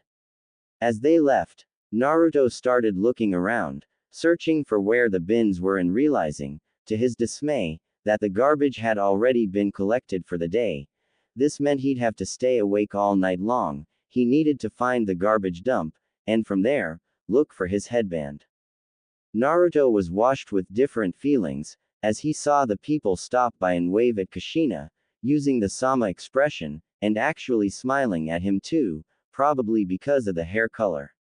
Maybe he should keep it that way. He stopped when Kushina stopped too, as she was taking a deep breath. She then entered the ramen stand, considering that, next to two empty seats, stood a pretty concentrated on the food Minato and Katsumi. Naruto sat down quietly, next to Kushina, while Kushina chuckled, waiting for the duo to recognize her. "Oh, Kushina-chan," Ayame chirped, earning thus the attention of both Katsumi and Minato. "Ka-san," Katsumi exclaimed, happily, and then looking perplexed at the young raven-haired boy with blue eyes next to her mother. "Who is he?" she asked. "Kushina-hime," Minato muttered, slightly nervous, but getting back only a cold-hearted stare as his wife turned to speak to her daughter. "This is Naruto Uzumaki, Katsumi. He's a distant relative of mine from Uzushiogakure, the village of whirlpools that was destroyed years and years ago. He's just arrived in the village, so, please be friends with him at the academy." Kushina felt a pang of guilt in her heart, as she said that, but her daughter would probably understand, later on. Katsumi nodded, then, smiling at Naruto, she said, "Nice to meet you, Naruto-kun. Will you be at the academy starting tomorrow?" As she asked that, Minato sighed in relief, but then realized that Naruto wasn't answering, but staring at him, with a puzzled expression. "No, but he will be attending starting the day after tomorrow, Katsumi-chan." Minato replied, trying to make a smile, but getting back only a hardened stare. It was like a sudden ripple of tension in the air. The boy didn't like him, at all. "Kushina-chan, the usual salt ramen. And what about you, young one?" As Ayame said that, Naruto looked at the girl with a puzzled expression. He recalled her from somewhere, but he couldn't quite. He looked once more at Katsumi-chan, who was wearing a bright orange shirt with dark blue pants, and something clicked in. "Oh." Naruto looked at the menu, and then, he didn't even know why he should be polite with his kidnappers to begin with. He ordered the least expensive ramen on the menu. He was just a good boy, the Raikage used to say that too, as he repressed the need to cry in a corner, but he was a ninja from Kumo. No matter what, a ninja from Kumo doesn't cry, or shiver. That was what Yugito Onichan used to tell him, so he had already cried before, he wouldn't cry again.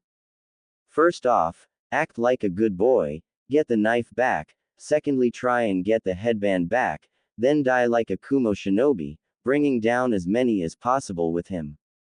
He ate in silence, albeit Katsumi actually kept bombarding him with questions. It was either Kushina or Minato who answered her, while he said nothing, eating in silence and slowly.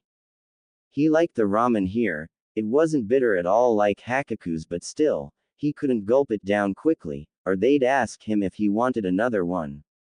Katsumi and Kushina had already gone over their fifth bowl, when Minato stood up and paid Tuki, before hand-waving to Naruto to go with him, earning himself a murderous glare from Kushina. "I'm bringing the boy to see his house. I'm the one with the keys after all." As Minato said that, Kushina kept glancing at Naruto, with a saddened expression. As he left together with the fourth Hokage, Naruto actually turned back for a moment, with a perplexed expression, but then, with a bitter smile, turned back to follow the Hokage. He shouldn't have expected the woman to give him back his knife. She had lied to him, obviously. They reached a small apartment complex, which had the stairs on the outside, and, reaching for the upper floor, the furthest up, Minato inserted the keys into a green-colored door that opened to reveal a nice three-room apartment. The first one gave directly into the general-purpose room. There was just a small bed, and a couch that had probably seen the war, and survived it too. Then there was the kitchen, which had, surprising him, a working fridge, and then finally there was the bathroom, which seemed to have a shower bath. The trip had been in utter silence on Naruto's side, who hadn't replied to any of the Hokage's tries in breaking the ice with the boy, who had simply stared at him with cold eyes. "Well, do you like it?" he asked, once more. "My headband," Naruto replied, monotonous in his voice. "It was thrown away. It's probably at the garbage dump of Konoha," Minato replied. "You'll have another one in a year, with the leaf symbol, if you pass the academy. I even wonder why they let you in 1 year sooner in the Kumo Academy." As it turned out, 1 year en route was nearly the same as the entire academic year in Kumo, but Naruto didn't want to pass over the rest of the students, and he actually wanted to be like the others. That's why he had insisted on going to the academy, albeit starting 1 year sooner than the rest. I belong to Kumo. Naruto turned around, his gaze stealing himself, and staring straight into the eyes of the Hokage. I will only have a Kumo headband on my forehead. That's only because they brainwashed you. Tomorrow afternoon you'll speak with 2 friends who will remove any brainwashing attempt that has been made on you. Minato replied, carefully. The boy didn't seem moved by any of his words. He was the Hokage, he was meant to at the very least earn a reaction from the boy. Am I free to leave the village? Naruto queried. No, the reply, while expected, hit Naruto like a rock. You will be, and are guarded, 24 hours a day by Anbus, to make sure you are kept safe. Spied upon would be a better definition. Naruto thought. And finally, your fridge and the kitchen in general are stocked for a few days. Tomorrow, after a talk with my 2 friends, you'll be given your monthly allowance. It should be enough to make you survive from month to month, if you spend it wisely. If you do pass the academy, you will be kept under surveillance even while you do your team's assignment. If you try and fail the academy, know that you will never leave the village, and you'll enter the Anbus program. Minato didn't like menacing the boy, who, however, shivered at the words he spoke for the first time since they had met. Anbus scared him. That was good to know. Is there anything you want to ask? The Yondaime Hokage queried slowly, and Naruto nodded back. Can I write too? He hazarded. No. Anything else? Minato replied sternly. Why did you do this to me? He asked, simply, with a hurt tone, as he stared with sadness in his eyes at the 4th Hokage, who, for once, didn't know what to answer. I had to make a choice, either you or your sister. Since at childbirth, you know bees and flowers, right? Naruto nodded. Well, since at childbirth the seal weakens, you were the safest option. Naruto shook his head. He didn't want to ask that. Why did you kidnap me? He asked once more, hoping it was clearer. I didn't kidnap you. I took you back home. And, at that moment, the Hokage raised his right hand to stop the kid's fist, which came against him weak as it could possibly be, as tears fell down Naruto's eyes. This will never be my home. Minato sighed, pushing the boy down and turning to leave. You will change your mind, eventually, Naruto-kun. Till then, have a nice night of rest. Tomorrow afternoon I'll personally come to pick you up and bring you to meet my friends. With that, the 4th Hokage left the crying boy alone in the apartment, leaving the keys on the couch and closing the door behind him. Naruto cried until he no longer had tears to cry, and then, silently, he slapped himself on the right cheek. He moved swiftly, closing the curtains, and realizing that the small dash had simply taken its toll on his lungs.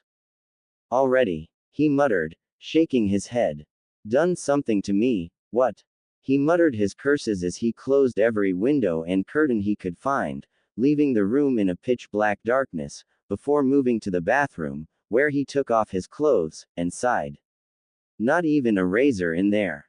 He could have died quickly, but right then, he wanted to prove the Hokage wrong.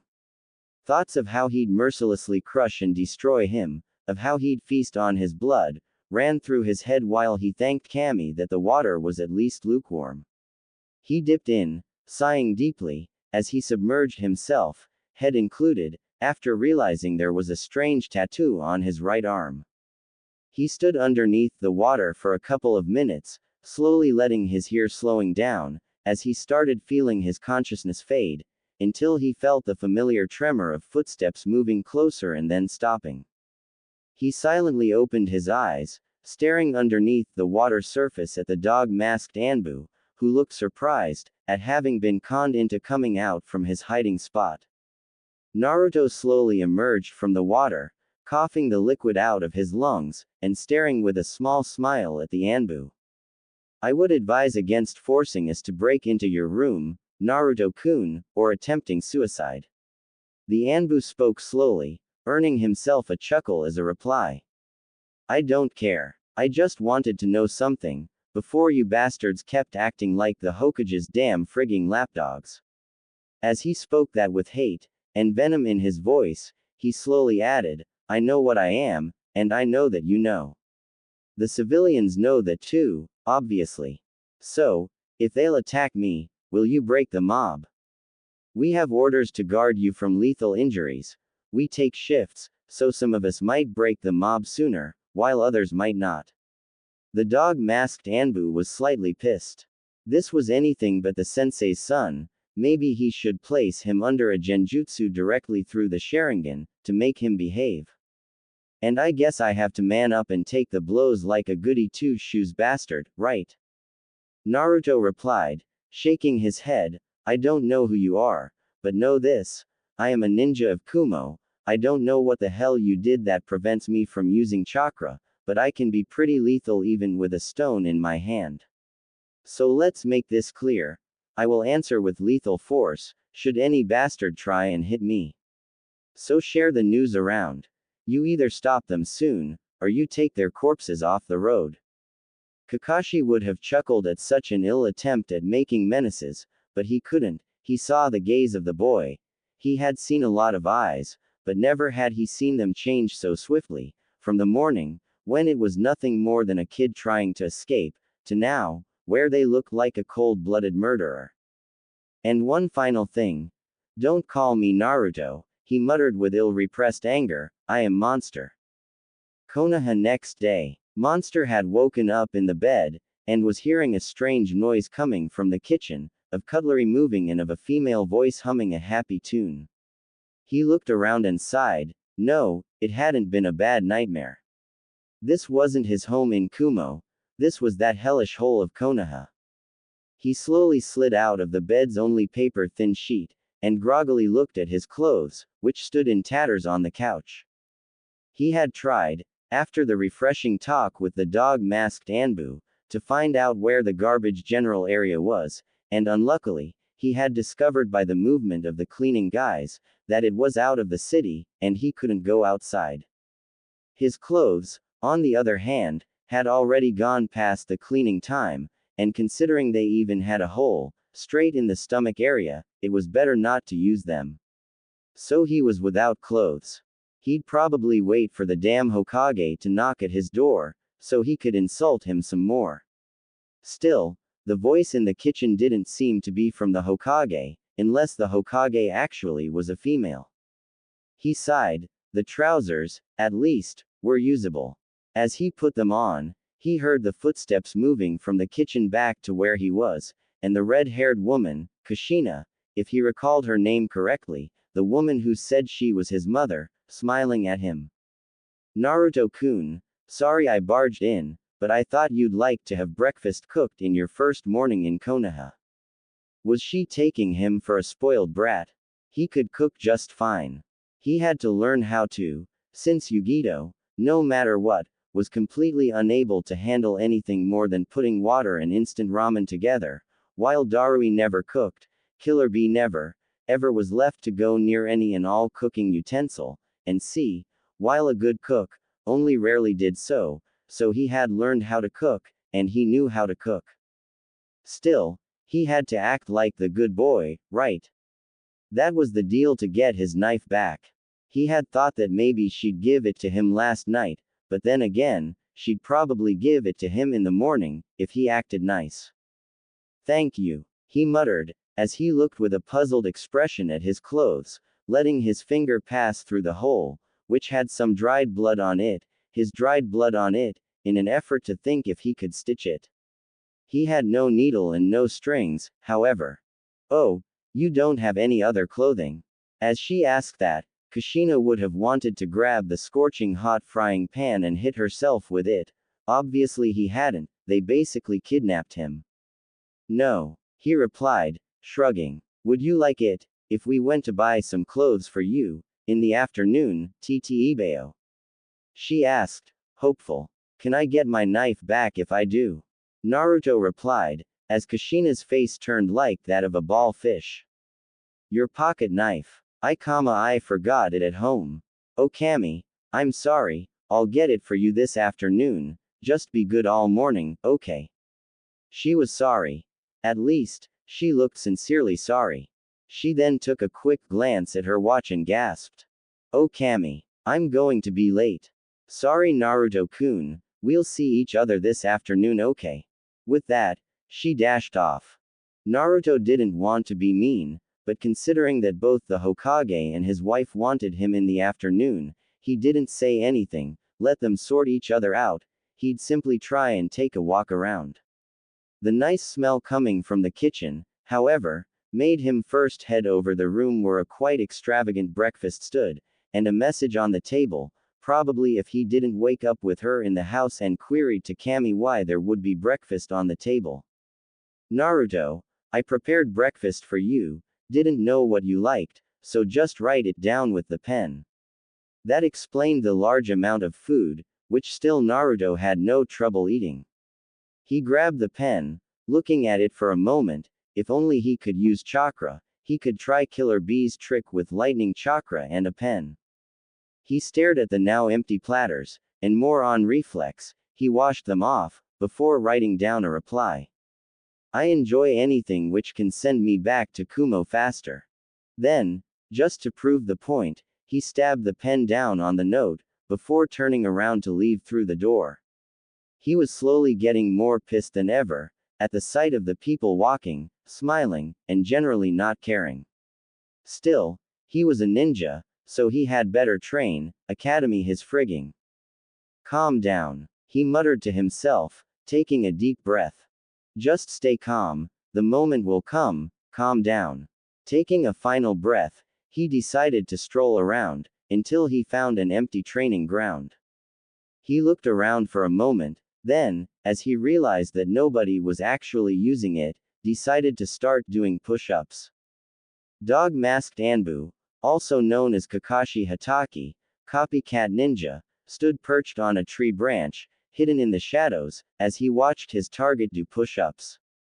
He sighed, taking out his copy of Ika Ika Paradise, and slowly began reading it without a qualm. His sensei had insisted on him hand-picking a couple of trusted Anbu to keep an eye out on the boy, but he kind of wondered what the need was. He didn't want to be in Konoha, nothing would change his idea, and eventually he'd manage to slip through and leave.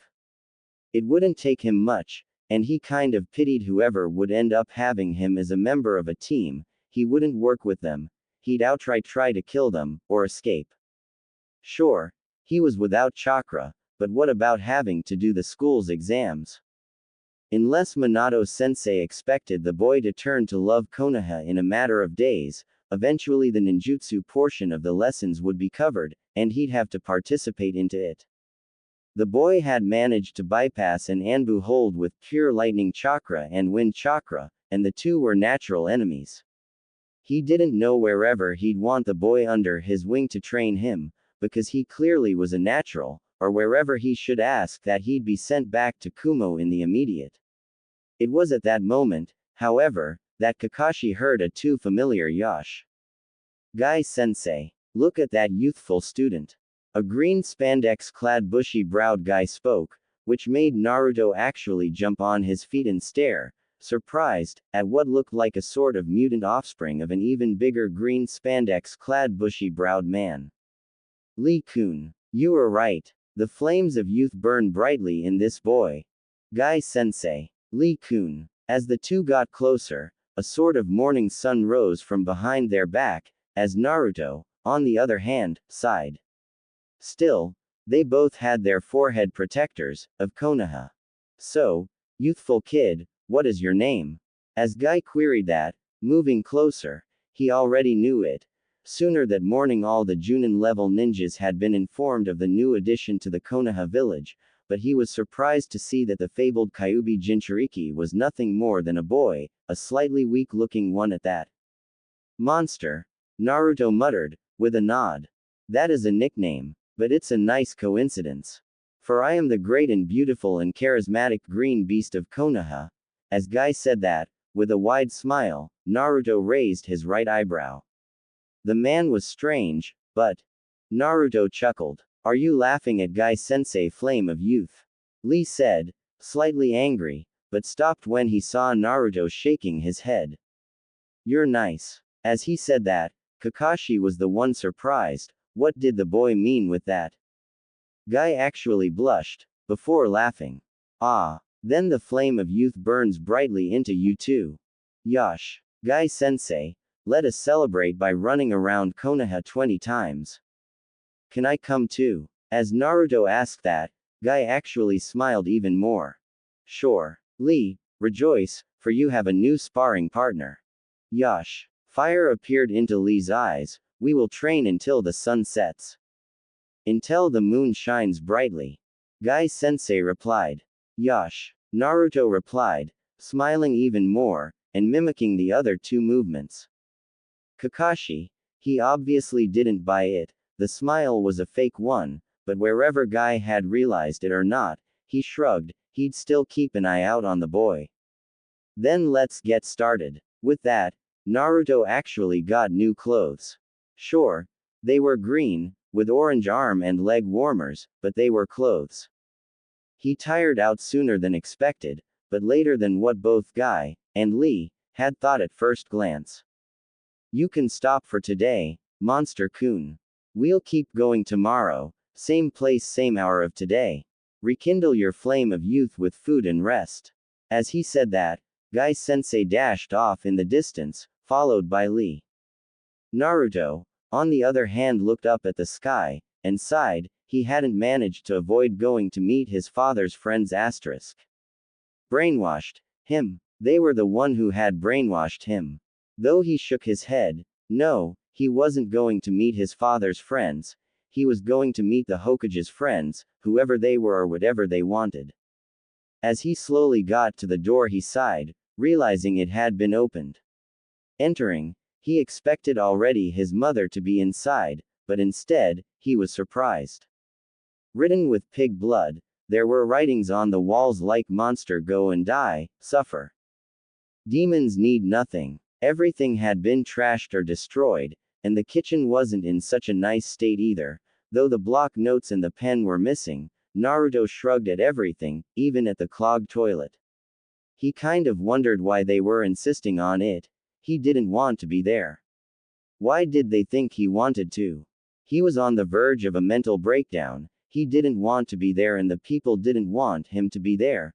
Then why did they insist on him being there? He could have washed the floor, cleaned the mess, maybe he would have been able to clean everything by the time the Hokage would come and pick him up, but he didn't want to. So, he simply waited, sitting in a corner of the room, until the dog-masked Anbu actually came in from the door that Naruto had left a little bit open. Do you like ramen? Now, that was something Naruto wasn't expecting from the Anbu. Yes. He whispered back, slowly. Would you like some? The dog-masked Anbu asked again. Otu-san says I shouldn't speak with strangers who wear masks. Naruto replied, bitterly. Anbu protocol says I shouldn't remove my mask and say my name to avoid recognition. The dog-masked Anbu replied. And how are you going to eat ramen with a mask, huh? Naruto retorted, earning himself a chuckle from the Anbu. You actually got me. I wasn't planning on eating ramen together with you. Then I won't come. If you offer, you must partake, it's your money after all. Naruto replied slowly. I'm pretty sure I can file this under an Anbu expense, trust me on this, Monster-kun. The dog-masked Anbu replied. Who pays for the Anbu expenses? Naruto queried, slowly getting up. The Hokage. Kakashi had a feeling this was going to bite him later on though. Let's go then. Naruto replied, serious this time. Is that the only clothing you have? Kakashi asked surprised, as the boy was in a green spandex suit, and he had already enough of green beast with Guy. The other is torn, tattered, and bloodied. This at least isn't. Naruto replied. Good enough. With that, as the two moved in silence towards Ichiraku's ramen, the remaining Anbus sighed, as they had a mess to clean before the Hokage came by. Said Hokage was actually in the process of reading a really angry and resentful letter, written by Jiraiya. Minato, I am deeply ashamed of your actions as my student. While I can understand the reason of the heart, what was your damn brain thinking in that moment? The Raikage is furious. I'm in the same room with him. Land of Iron, meeting at the Three Wolves Mountain, 4 days from now. I'll reverse summon you, but be damn ready with your words, because the Raikage is pissed. A lot pissed. Minato sighed, not one good thing happening to him as of the day. Shaking his head, he decided he might as well head out to grab a bite and see how Naruto would like having lunch with his father. Probably he would accept only out of the free food, while keeping a cold demeanor. As Minato reached for the door of Naruto's apartment, he found it already opened, and, peeking inside, was surprised to see the Anbus assigned to keep an eye out on the boy, except Kakashi, being in the process of cleaning up the rooms, repainting the walls and washing the floor. The Anbus stopped to stare at their Hokage, and for a second, no one said a word. Then, in the blink of a shunshin, the Anbus were on their knees, exclaiming, Hokage-sama, what happened here? As the question was being asked, the chief Anbu was about to explain, only for him to stop, as it hadn't come from the Hokage's mouth, but from the one behind him, belonging to the Hokage's wife, who was staring at the scene in front of him with a shocked expression. She was carrying groceries, and it was quite probable that she had wanted to do the same thing as Minato, invite the boy over for lunch. Kushina Haim, I was just about to ask. As Minato made a hand sign to the Anbu to start talking, the ninja nodded, reporting. Hi, Hokage-sama, we kept a close eye on Naruto Uzumaki's movement throughout the day, as requested, after meeting with Junin-sensei Matagai, and one of his genin students, they began training in the earnest, the Junin-sensei going as far as handing over training equipment, and weights, to the young boy, and then by the time he got back here the mess you see, happened. Dog Mask is providing distraction in the form of lunch while we clean up the mess. Dog Mask. Anbu guarding Naruto-kun. Kushina's small smile was charged with evil intentions, that much, Minato and the Anbus realized. It's to be sure he doesn't escape, well, you're dismissed.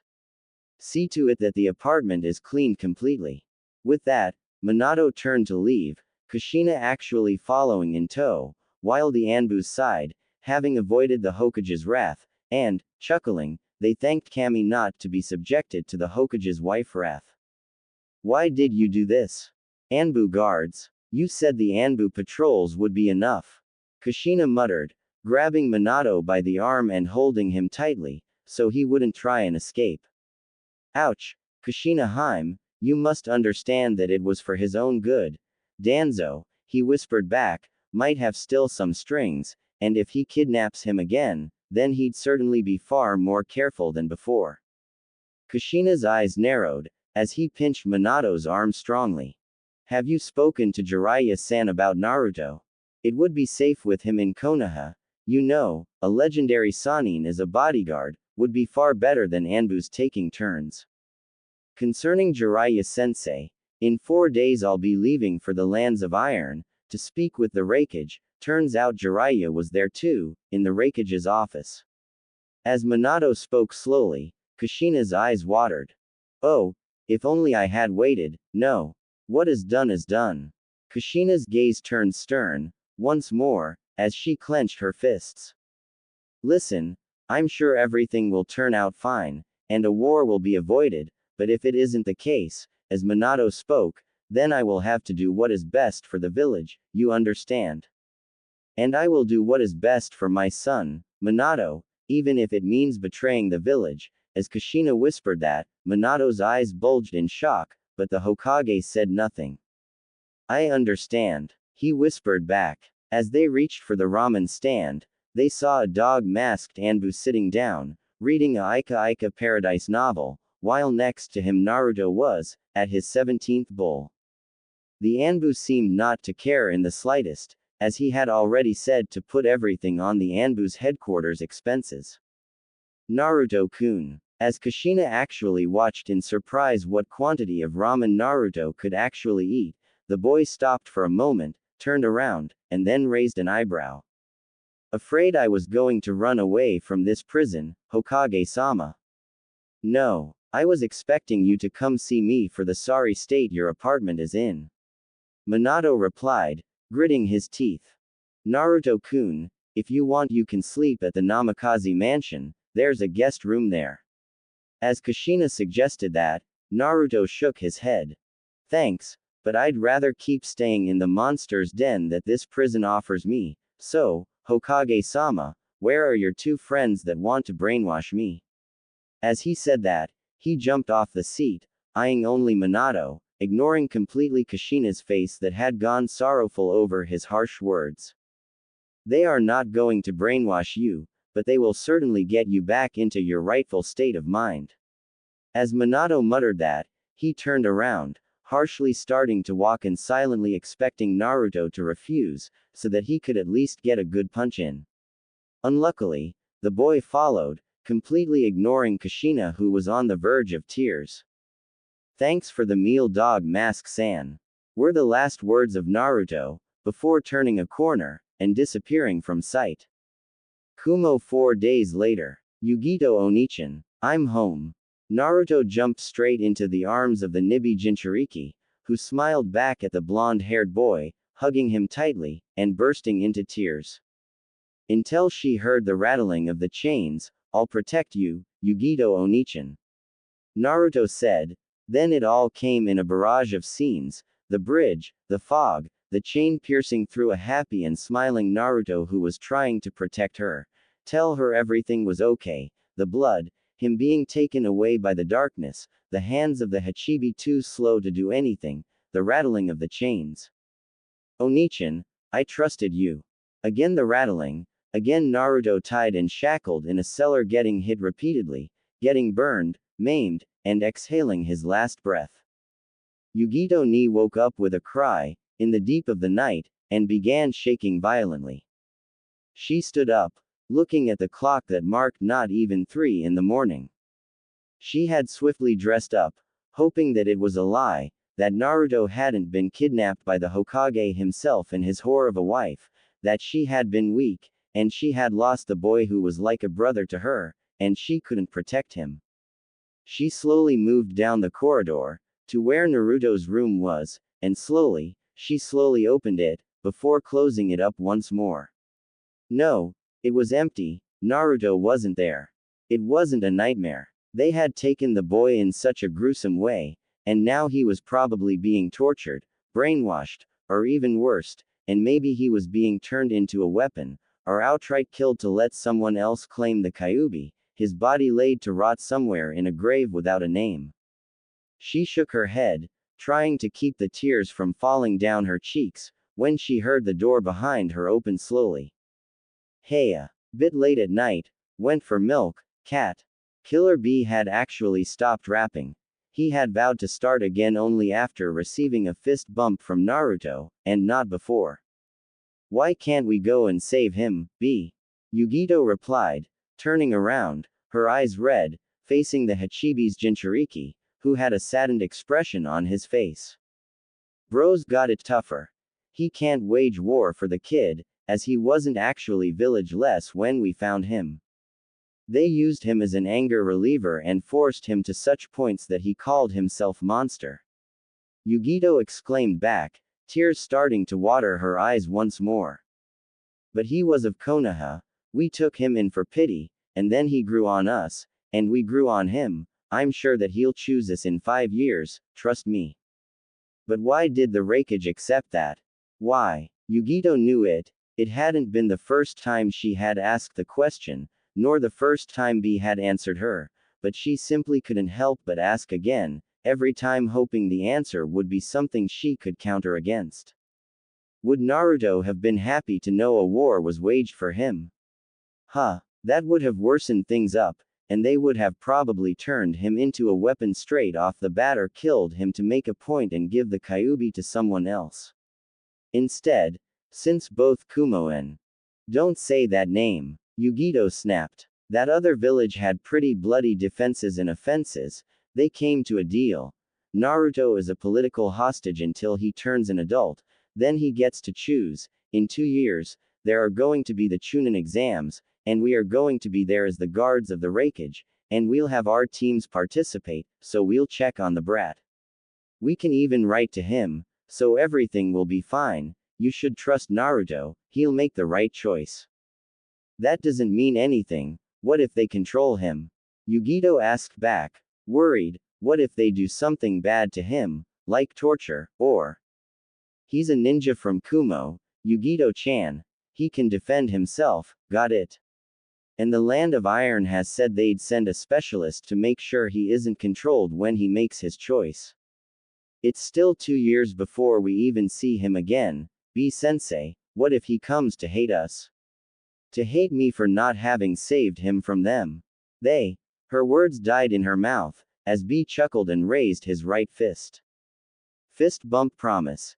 If Naruto really hates any of us, when we see him again, then I'll burn all my rhyme books. Yugito smiled, and raised her own fist to close the deal.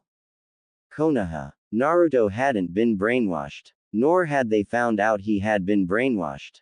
This didn't change the fact that he had to wait 4 days before having, finally, his chakra seal removed. He had to smile and keep promising he wouldn't use the opportunity to run away, and that he'd actually go to school. He hadn't gone to school for all the days he had kept the chakra seal on, making it clear that it was a package deal. Either he was completely left in peace, or he would do as he liked. Since he had passed the Kumo Academy, he'd probably have no troubles with the Konoha one.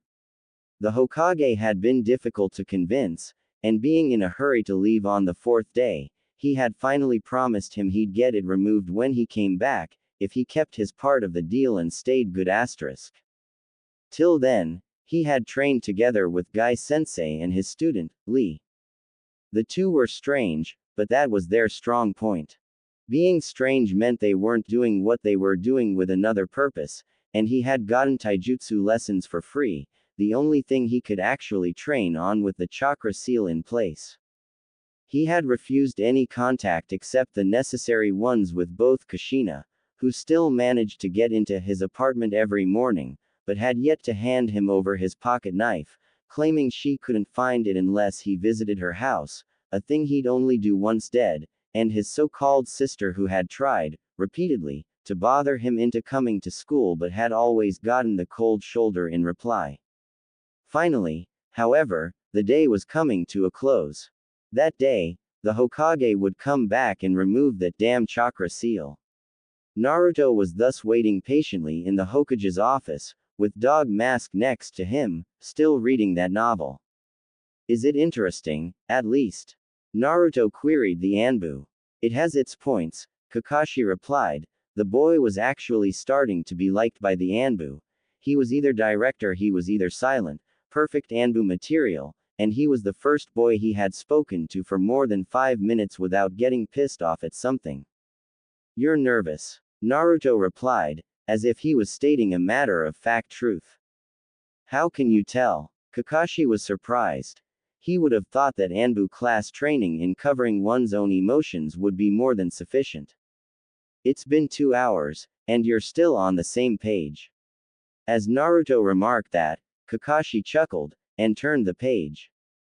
You got me. Then, Kakashi closed the book. Seems the Hokage just got back. As a matter of fact, the door opened, and Minato barged him, closing it behind and activating the privacy seals. You, he exclaimed, pointing at Naruto. Naruto replied. Why didn't you tell me about Danzo's actions and training on you? Some stuff wasn't on the scrolls he gave me. We could have had more than enough proof to claim cruelty. Minato snapped. He could have had the man on a silver platter already. You didn't ask, and I am not your friend. Naruto replied. Naruto-kun, he's the Hokage, you should respect him. Kakashi actually had been granted permission to use the boy's name, after narrating how the Hokage's secretary had taken in the news of the expenses in Anbu increasing, and that had sufficed to form, at the very least, a live and let live bond. What? It's true. He expects a kidnapped boy to respect him. Naruto queried. Anyway, you could be witness in nailing Danzo's coffin. When I call the council and. No. Naruto replied, shaking his head. What no? I'm ordering you. Minato's words died in his mouth, as Naruto stared back at the Hokage harshly. Until the seal comes off, I ain't bargaining with you, Hokage-sama. The last word spat out in anger.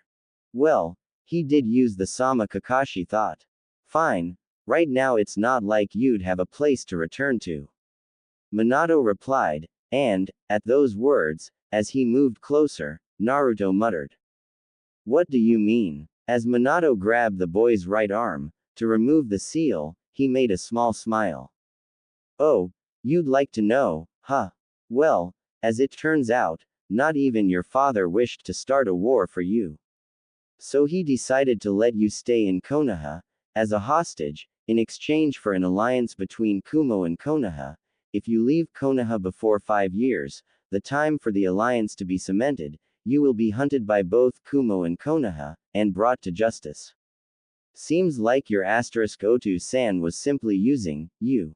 As the chakra seal came undone, Minato had barely the time to duck an electrically chakra-enhanced fist. Kami be thanked, let's rip him to shreds.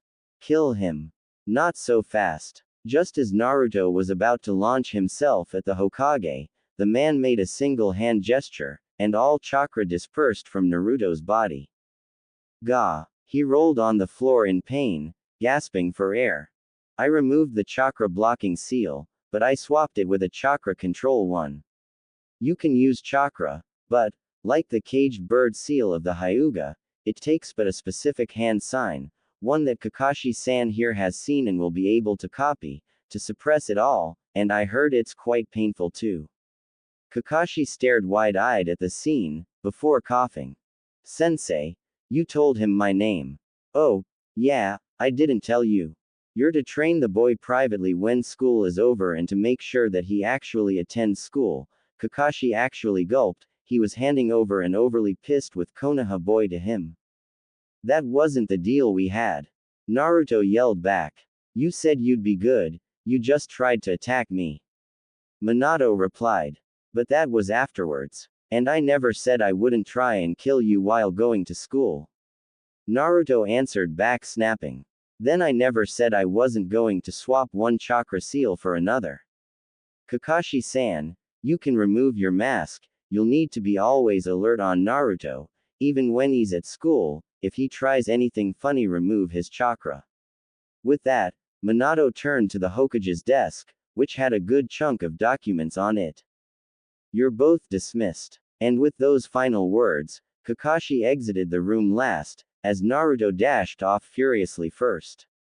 Furious, because he couldn't cry out his tears, angered, because he couldn't prove the Hokage wrong, but more than that thrice damned, because now not only had he the Kyuubi roaring in his head his anger, but he also knew it wouldn't work no matter what. He was trapped. He was a dog on a leash in a prison. He just wanted to go and cry, but he couldn't do that. The Hokage could have been lying for all he knew, he had to be sure of it, but how? Naruto, the voice snapped him back to his senses, as he had, without thought, walked towards the training ground. He turned around to look at Kakashi's face, for the first time in days, who, smiling at him, said.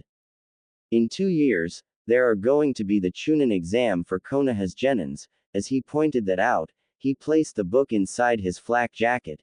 If Kumo and Konoha are allied, then Kumo will send its own ninjas to Konoha. If it does that, the Raikage will also be present, and I'll be able to ask Otu-san what happened. Naruto replied, looking at Kakashi. Sure. He was with Konoha but. Kakashi-sensei, he whispered, could you please teach me? On 2 conditions only, Kakashi replied staring at the boy, you will not seek vengeance against Konoha, Naruto-kun. I know you are angry, I know fate has been unkind to you, and I know you'd like to snap the Hokage's neck, but you shouldn't hate Konoha, only those who have harmed you should get your wrath, not the innocents. Okay. Fine. What's the second one?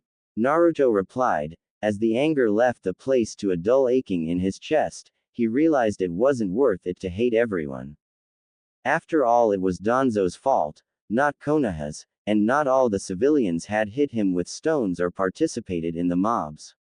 Ayame-chan and Tuki-san had been kind with him even after the news of him being the Jinchuriki had spread, and once the hair paint had gone off with alcohol, they had even recalled the first time they had met and had offered him the first bowl on the house. The second condition is that you will not in any way attempt to run away while on a mission, while doing so would endanger your teammates during your genin period. As he pointed that out, Naruto's eyebrow raised a moment. So I can try and run if it doesn't endanger the team. You can, but you heard the Hokage's words. Just try and avoid endangering your teammates in your hate, got it? Naruto nodded. Fine. His teammates would probably be nothing more than kids who wanted to play ninja. If I find out you have broken this promise, Naruto, I will find you out and I will have to kill you, understood? Kakashi's tone grew serious, and Naruto, staring at the silver-haired ninja with his own blue eyes, nodded back in understanding.